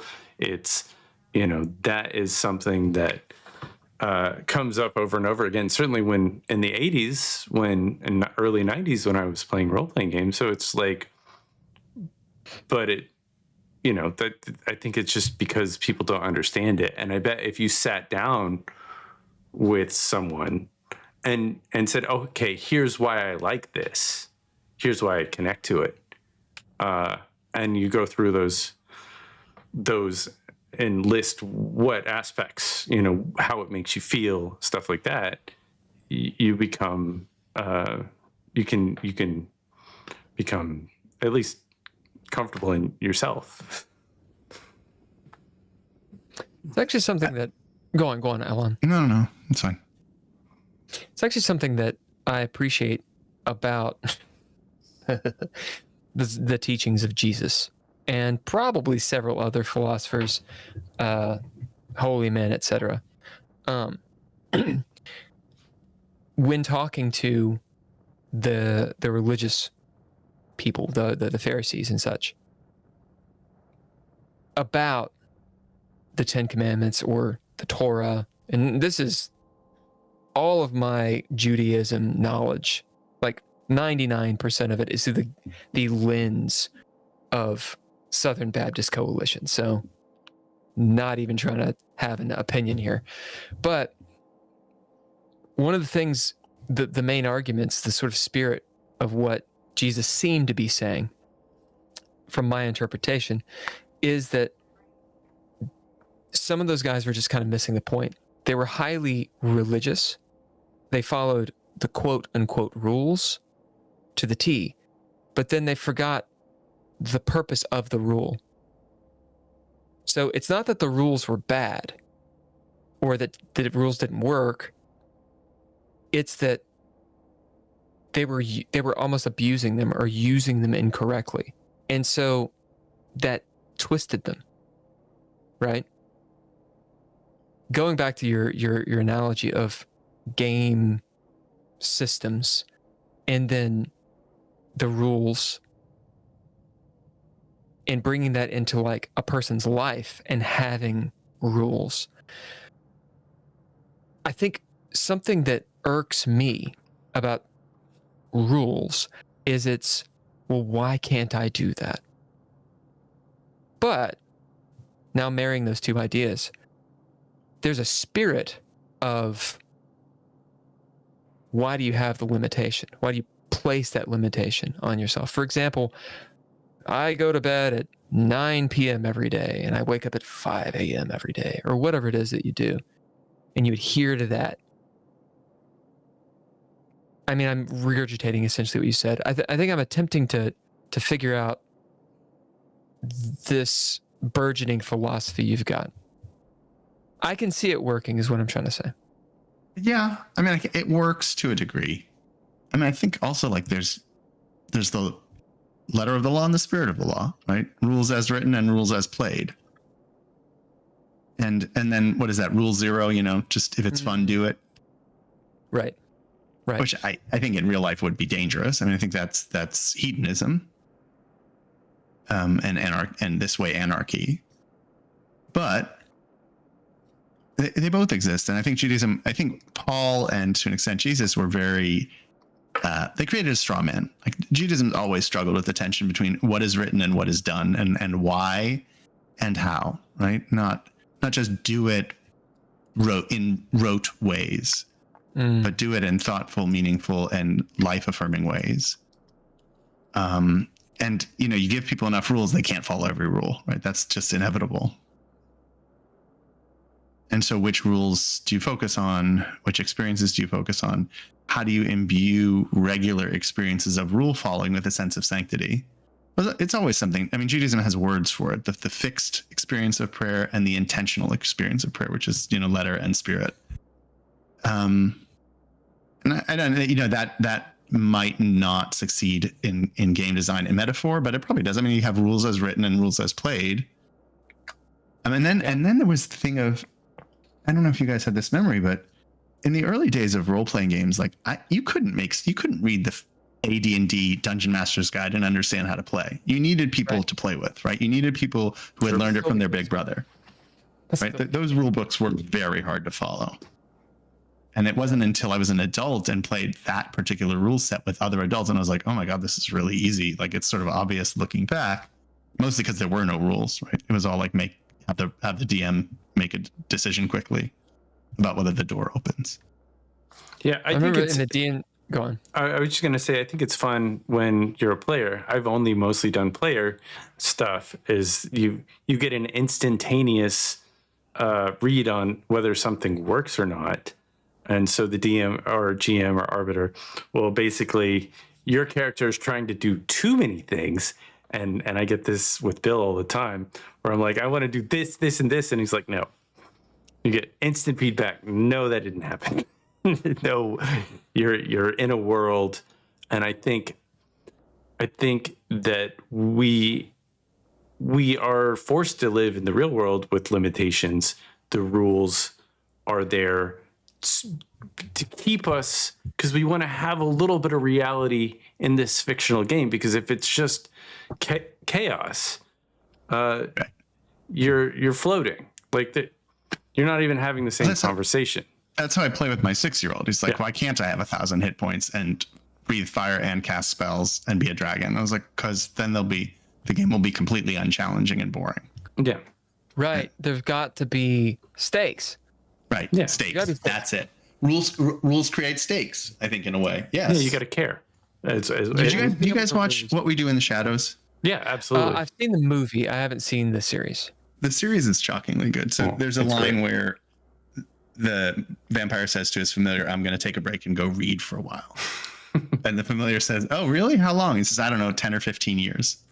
Right? Like, if you are of infinite lifespan, your choices don't matter. And so creating structures, limits, makes choices matter, makes stakes, to use your word. Yeah. I think that's absolutely part of what rules are doing. Right. I don't think games would have stakes, right? Then my game with my son is kind of boring to me because it's like, what are we rolling these dice for? You have 8,000 times more hit points than this adversary. Like, you've decided you have every power and you can cast a spell as many times as you want, which is basically, a dangerous tidal wave that knocks him over. Like, what are we doing? Sure. And there are people in our game that do the same thing. Yeah. And it there's a feeling of it cheapening the game, but so I used to play basketball. Okay.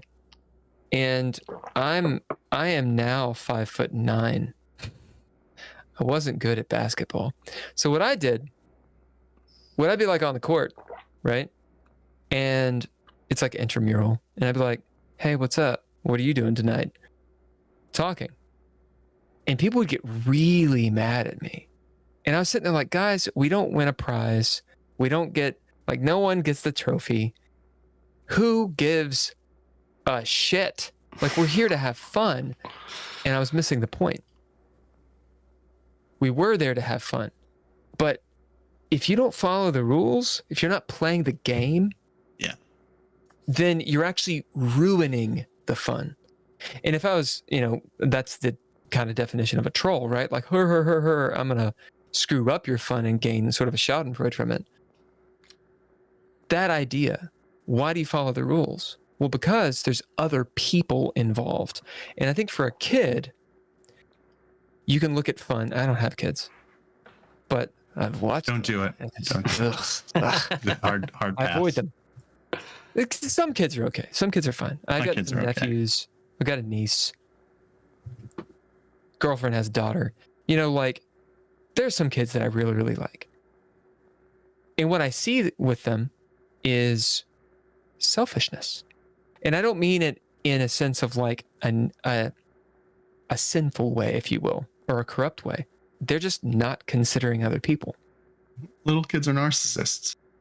So you can play, or they can play a game, and it is 100% about, let's call it, the fun. Because it has nothing to do with you.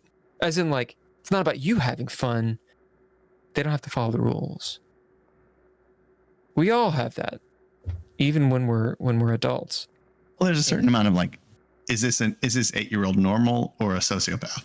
Right? Like the line, like 8-year-olds not having remorse and not having empathy or not having perspective taking. Like, I don't think is this college student an alcoholic or a college student? Is the same question. Right. You don't develop until your 30s. It's fine. You just it's fine. Maybe 40s. I feel like I got some empathy when I was in my 40s. It's like that's when it happened. Oh gosh. Real defined emotions. What? Would you like to play a game? You want to run a short? Yeah. You know, shorten it up. All right. Well, so you're gonna make me run a game. Okay. Well, let me make a drink. Let's take like a 3-minute bathroom break. I'm gonna make a drink real quick. I have about 15 minutes plus or minus. Minutes. All right. Well, give me 3 minutes. And Okay. we'll run I'll use the bathroom too. That sounds great. All right. Sounds good. You guys do that, and I'll be right here. And we'll be back in 3 minutes.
And we're back. Oh, hello. We're back. Well, hello. Alon, I hope that this has been enjoyable. I know we don't have a whole lot of time.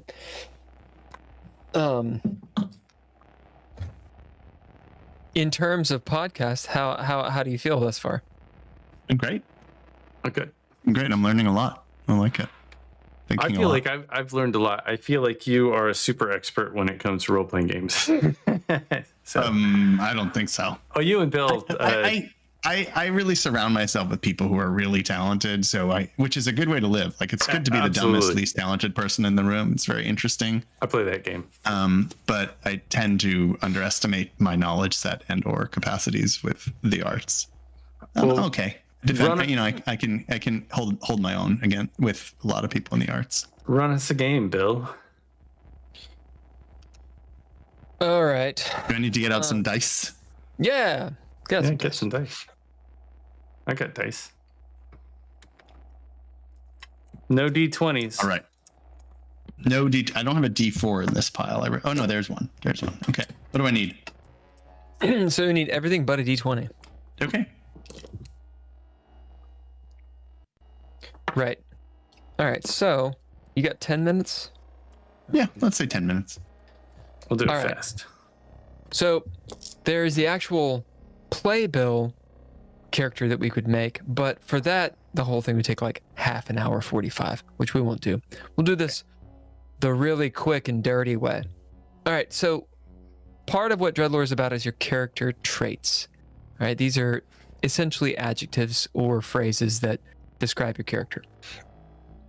So, what is your character's name? This is going to be a setting-wise. You said you didn't like fantasy too much. It'd be kind of like a cyberpunky, maybe a little bit more futuristic type scenario. Xeno. Xeno? Yeah, with an X, like the. Yeah, cool. All right, so write that down. That was a Persian emperor, I think. Yeah. No, it was a Greek. Anyway, it doesn't matter. Xeno. Okay. That'll be a trait. All right. What is one trait for your character that describes your physicality? Lithe. Yeah, love it. And how about something that describes your demeanor, as in how other people see you? Does it have to be one word? Could be a phrase. Hard to read. You can make a character here too if you want. Okay. Hard to read. Hard to read. Cool. How about your nature? Something that you really are. Now, here's the thing about Dreadlore. Lonely. You can, in fact, have these traits not filled out, and you can impromptu make it up. But once you do that, it's set. Right. Okay? I'm going to go with lonely. Okay. The way the traits work, when you bid it, it's exhausted. You can't use it again until the arbiter says you can. This is called a new scene. Anytime you want to take an action that is a meaningful action, you have to bid one trait. Okay. Okay. And usually on your turn, if we'll call it that, you can make one meaningful action. You can do several other actions, but the one is the meaningful one. You throw down dice when it's difficult or opposed. And we'll get to all that, maybe. So, Xeno, do you have a friend? Ken, are you going to play? Yeah, I'll play. I'll play a character's named, his name is Garnish Mel. I love it. And you've written down your traits too, yeah? Yeah, I got. Great. Awesome. You two, you're on a drop ship. Ooh, you're indeed. Well, not anymore. Now you're in orbit. Going into atmosphere. Extreme turbulence, but this is natural. You two are going to be in a kind of inquisition. You right the wrongs that need to be righted. As the dropship is plummeting, Mach 22, 24, what have you, burning through this atmosphere, you can look around. There's a few military personnel, we'll call them Marines, Space Marines that are with you. They're essentially just your guards, and they're there to fly this dropship. As you're landing in this post-apocalyptic style city, there's been a huge planetary war between the Empire that you guys are a part of and whoever these planetary people are. Whether you know who they are or not is up to you.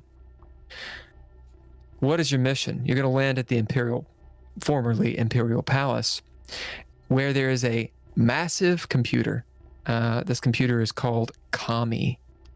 It is an AI, and you need to retrieve this or destroy it. So, as you're descending in this dropship, describe your character, if you will, Ken. Garnish is a very tightly dressed, very ornate, lots of sequins, maybe got a hold of Bedazzler a little bit, and is very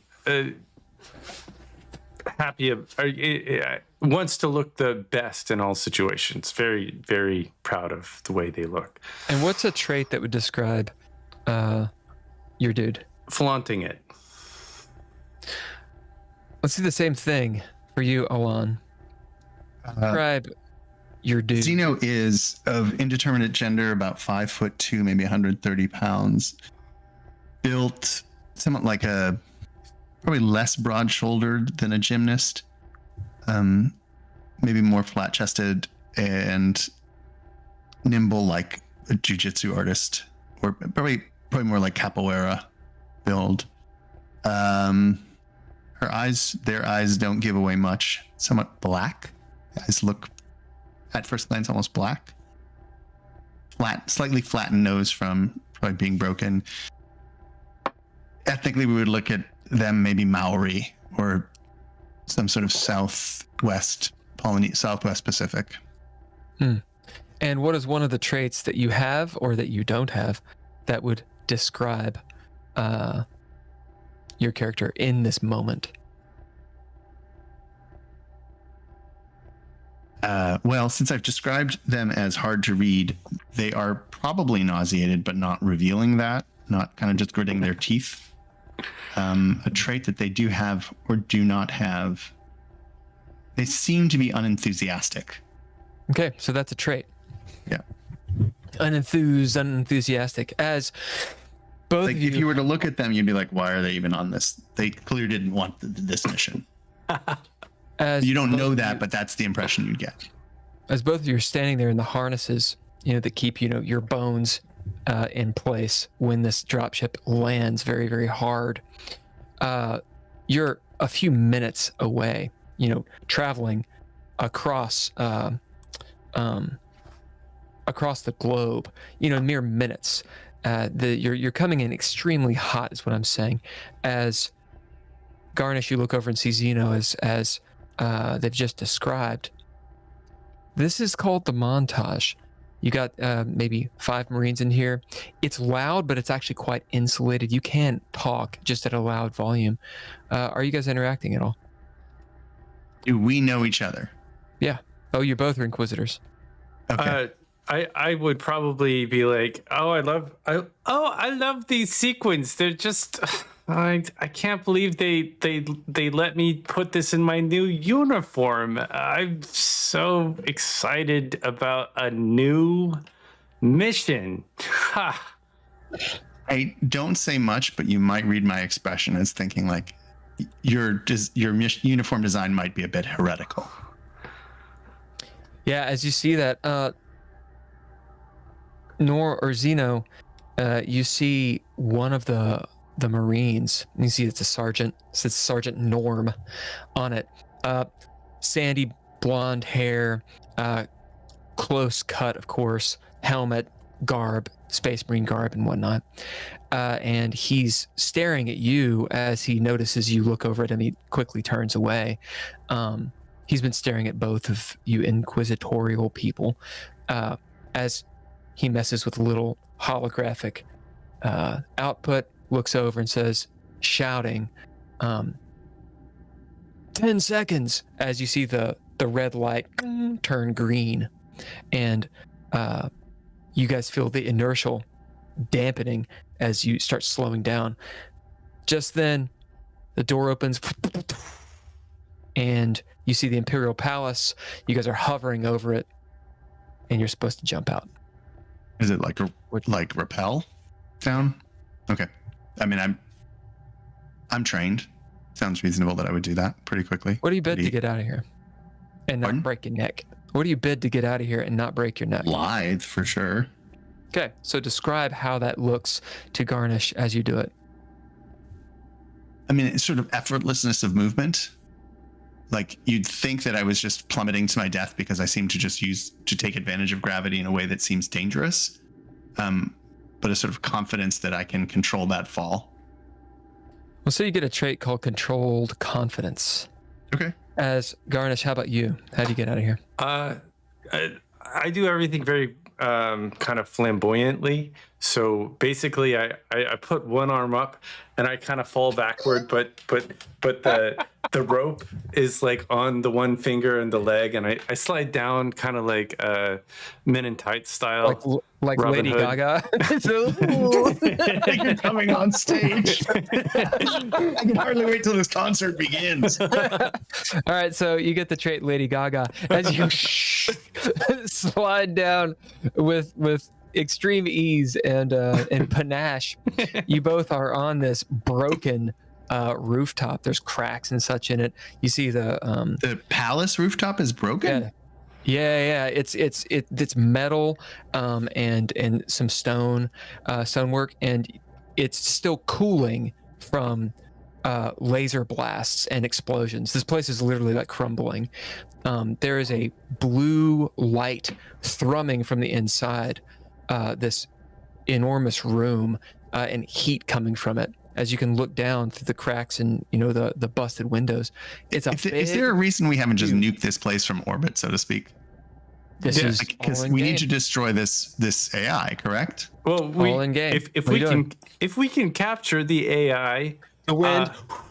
I feel like they would like us better, because if we don't capture the AI, that's more cost on the system. Shouting from the dropship, Sergeant Norm, "Do you want us to wait here, Inquisitors?" Yeah, circle around maybe. As they start an orbit pattern around the palace. What are you all guys doing? So we're on this like caved in, shattered roof. Yep. Gusting winds, light emanating, scenes of a fight. Can I declare that I have a weapon? Yeah. What weapon do you have? Some sort of blade, like a saber, but it's electric. Like it's a vibrating saber that kind of like a lightsaber, or do you mean like a vibrating? No, it's got physical components. More like a turkey cutter, but like a 40K blade, like it's like a saw, or it has just like a psychic energy or an electric. I think it's more of an energy. Yeah, it's got like an energy field around it. Probably you have electric. That. It's an electromagnetic, some sort of function. It augments. Probably what it does is augments its momentum so that when I swing it can cleave through things, even though I'm a smaller person though I am strong, it probably can cut through some significant things. Vibroblade. Yeah, cool. Vibroblade. I don't know if that was We all do. I think I'm gonna bid my nature, which is pleasant, and I'm gonna look at the mission report. And I'm going to say, I think the AI is in that building over there, so maybe we should head that way. Yeah, in fact, the AI is in the palace. Your little hollow pad looking down, we'll say it even has a tracking device, as you see a big cube. And the AI is a unique form, or is it like embodied in sort of a armature that it could be moving? So as far as you know, you don't know. I do. Some of my sequins are USB drives. Maybe we could put it on there. Now, Alon, this is a moment where you could bid to say that you do know. And you would tell me what it is. I have controlled confidence that the AI is in an armature that allows it to. It's more like a Dalek, like it can just roll around the place to interface with various ports. Mm-hmm. And I know that, and I don't know how mechanically we talk about this. I have the equivalent of like a Johnny mnemonic device, so I can hold the AI in between one of my cervical spine units. Cool. Yep. So like I want to upload the AI to a terminal within my spine. Yeah. It is experimental, so it may or may not be contained.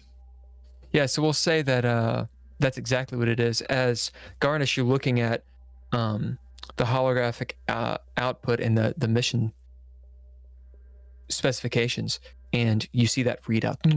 It can move around. It kind of looks like R2D2 to you. What are you all doing? You're on the roof. Dropship circling. I'm gonna. Is there a staircase or any other conveyance, or do I need to rappel down further? As you look around, you see how the roof. Maybe investigate a little bit. You look over, you see there's cracks and stuff. You could probably rappel down. It's about 50 feet, as you see. And now, as you're looking down there, there is a large cube that's glowing, and you see a single man.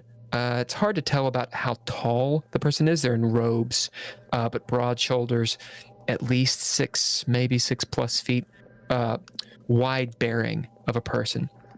Looks dangerous. And roaming around the cube, interfacing in different ways, is this large, like oversized R2D2 looking thing. And you know that is the AI.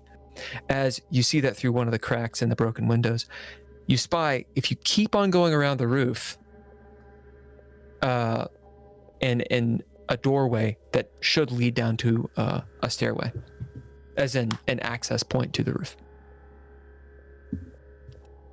I don't feel like I speak very much to Garnish, but I indicate with my eyes like that's where I'm going, and you can follow me if you want to do what I think is appropriate. I see as you you. start heading that way. I will follow. Garnish following. As you get to the stairway, doors blown open. There's several dead bodies. They've been incinerated in certain ways with the laser guns and whatnot. They look like Republican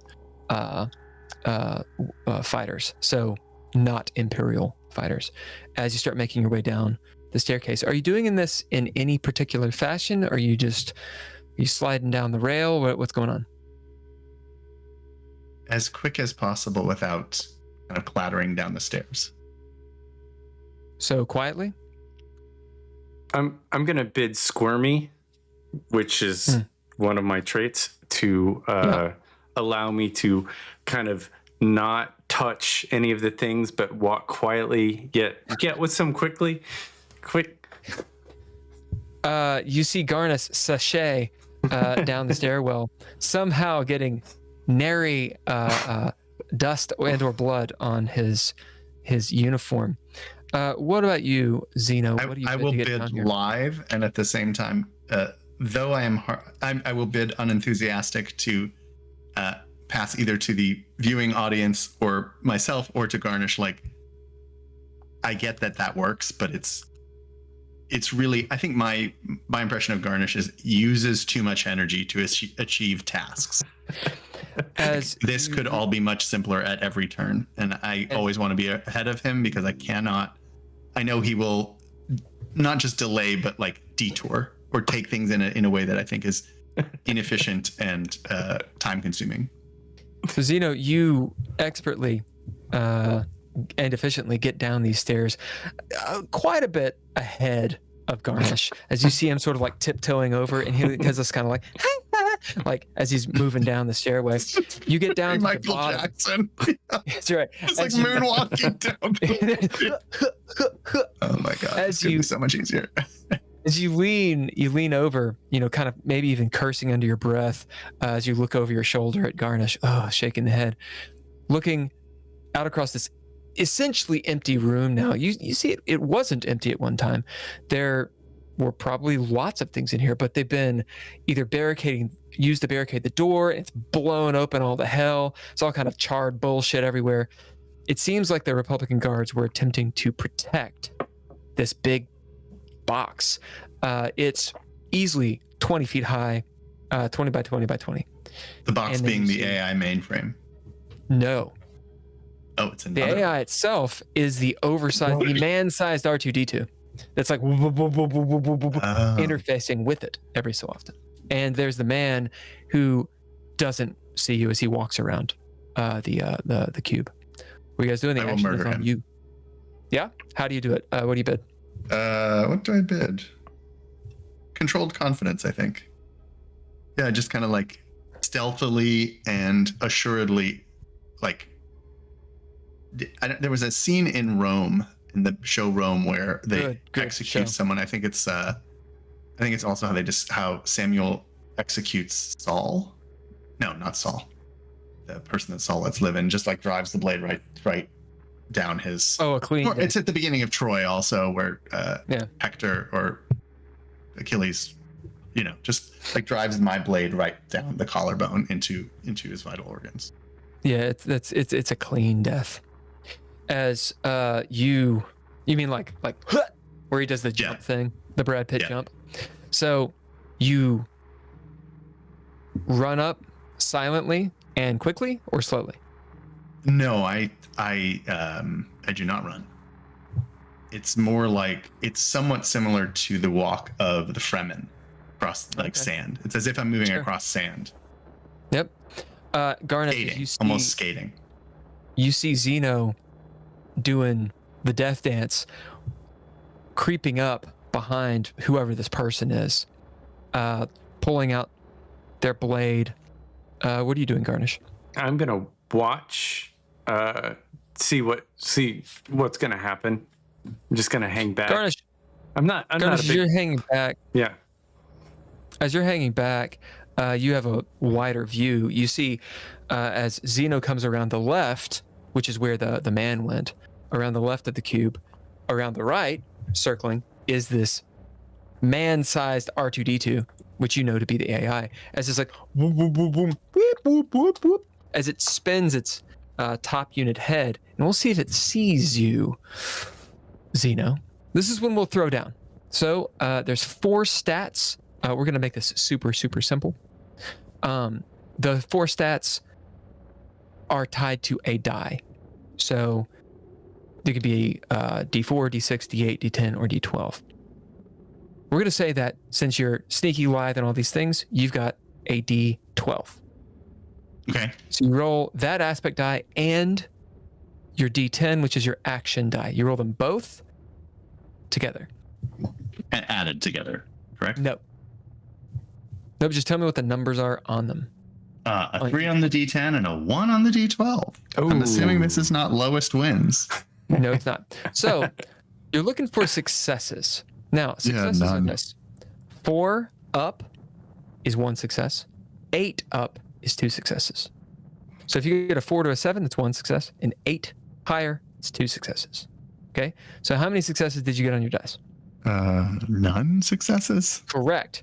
Now, another thing you have are what are called proficiencies. Proficiencies are rerolls. You spend a proficiency, you reroll a die, you take whatever the result is. You will have 6 proficiencies, so you can spend as many as you want. You could spend 2 and roll both. Their units, are they connected to any sort of character trait, or are they just units that are in an economy? They're just in an economy. Well, I will definitely reroll. And I reroll the D12 and get a 10, so that is 2 successes. Yep. So you have 2 successes. And when do they recharge? Is that like per night of play? No, when the next scene happens, and that's when the arbiter says. When the next scene happens, you get all your proficiencies, all of your traits back, right? That you've exhausted, and you get your plot armor back, which we haven't dealt with plot armor yet, but I know how much plot armor you have. So I'm going to have to wrap up shortly. You're good. You're about to kill this guy. Yeah. As with 2 successes, deftly, you Brad Pitt this guy to death. I've always wanted to do that. That is a cool move. He has one moment where he turns around, and right before his eyes, his eyeballs see you, but you see the light of his eyes go out as he doesn't even see his attacker. He dies dramatically. as the wind blows his cape. He's got a cape on, and you see his amulet shows him as the Republican commander. As you realize, looking around here, you're standing above his dead body. He has betrayed his own forces and is up to something.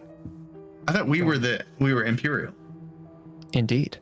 Oh, okay. So he betrayed his forces so he would have been on our side had we let him live. Uh-oh.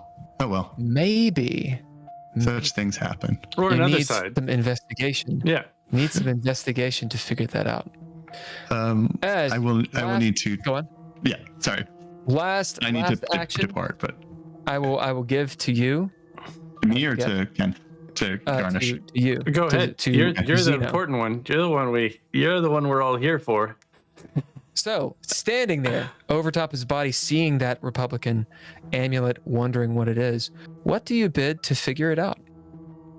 Oh, well, I am hard to read. And I understand people who are intentionally, if not mysterious, then cagey. And this seems like an act of deception. And since I'm capable of keeping poker face and keeping my intentions to myself, I'm more capable of reading other people's mysterious intentions. Indeed. Now, I have an answer here. Do you have an answer? Do I have an answer? Mm-hmm. That I would prefer? I think he's been corrupted by the AI. Like there's some sort of, he is himself cybernetic and the AI has infiltrated his machine. We'll fold that in. As you look so close, you look into the cube and see what it is. It's this weird cybernetic looking chair that has some weird purpose, like Matrix style thing. As the AI rolls up to you, I'm gonna spin cunning. looking down at the bad guy, looking up at you and saying, well, you must replace him then. Our work must continue. As you realize, in fact, the AI has brokered some sort of deal with this guy. Who knows what entities they're talking to with this Matrix chair. I was just gonna say I'm gonna spin cunning and bid Lady Gaga and start singing Poker Face to get the robot to distract. That is exactly what happens. All right. I'm going to go pick up a copy of Dreadlord very soon. Okay. Dreadlord.com? Yep, dreadlord.com. Yes, excellent. I will pick it up. That's just fun. Excellent. Thank you. Cool. Well, thank you for jumping on. Thank you, guys. This has been delightful. Man. And we do a Monday game one shot sometimes. So if you ever have a Monday free and you want to do a one shot, it's at 7 p.m. Eastern time. That can work for me a lot of Mondays, actually. Yeah. Let me know more. Can you send me stuff through? We have direct email now. Yeah. Okay. We'll keep you posted. Can I put you guys on my newsletter just so you know what I'm up to? Absolutely. Sure. Go for it.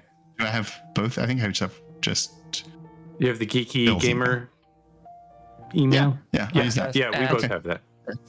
Okay. Awesome. Talk to you guys soon. All right, dude. See ya. Thanks. Thank you. Well, that's been GGP. Yeah. We did it. We won. I'm glad you pushed for actually gaming a little bit. Yeah. Won the day.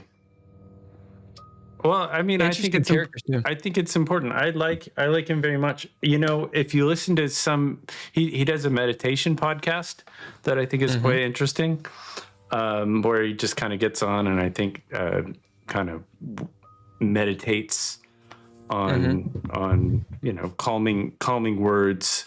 That's his YouTube channel, Eclectic Cleric, and I'll show that right now. And I think he gets on Podmatch quite a bit and does quite a few interviews with different people. I think it's wild how he embraces role-playing games, and it seems like very knowledgeable. Very, very knowledgeable. I think if we can get him on an actual one shot, I think that would be a lot of fun. Very, very cool. All right, everybody. You've been watching the Geeky Gamer Podcast. Thank you so much. Like, subscribe, all that stuff. Share with your friends. It would help out a ton. We want to thank all lowercase letters and Mr. Interrupt for the music. Thank Couchfire Media for the switching and the production.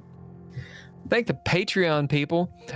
If you want to jump on the Patreon, it's patreon.com/Geeky Gamer Podcast. And you can find us in a lot of different places. Just look, Geeky Gamer Podcast. Our guest today, Ken. Who was our guest today? Our guest was Alon Ferency. And really interesting guest, really interesting conversations today. This, seems like a smart guy, really attuned with gaming, and I would like to hear more. Well, bye.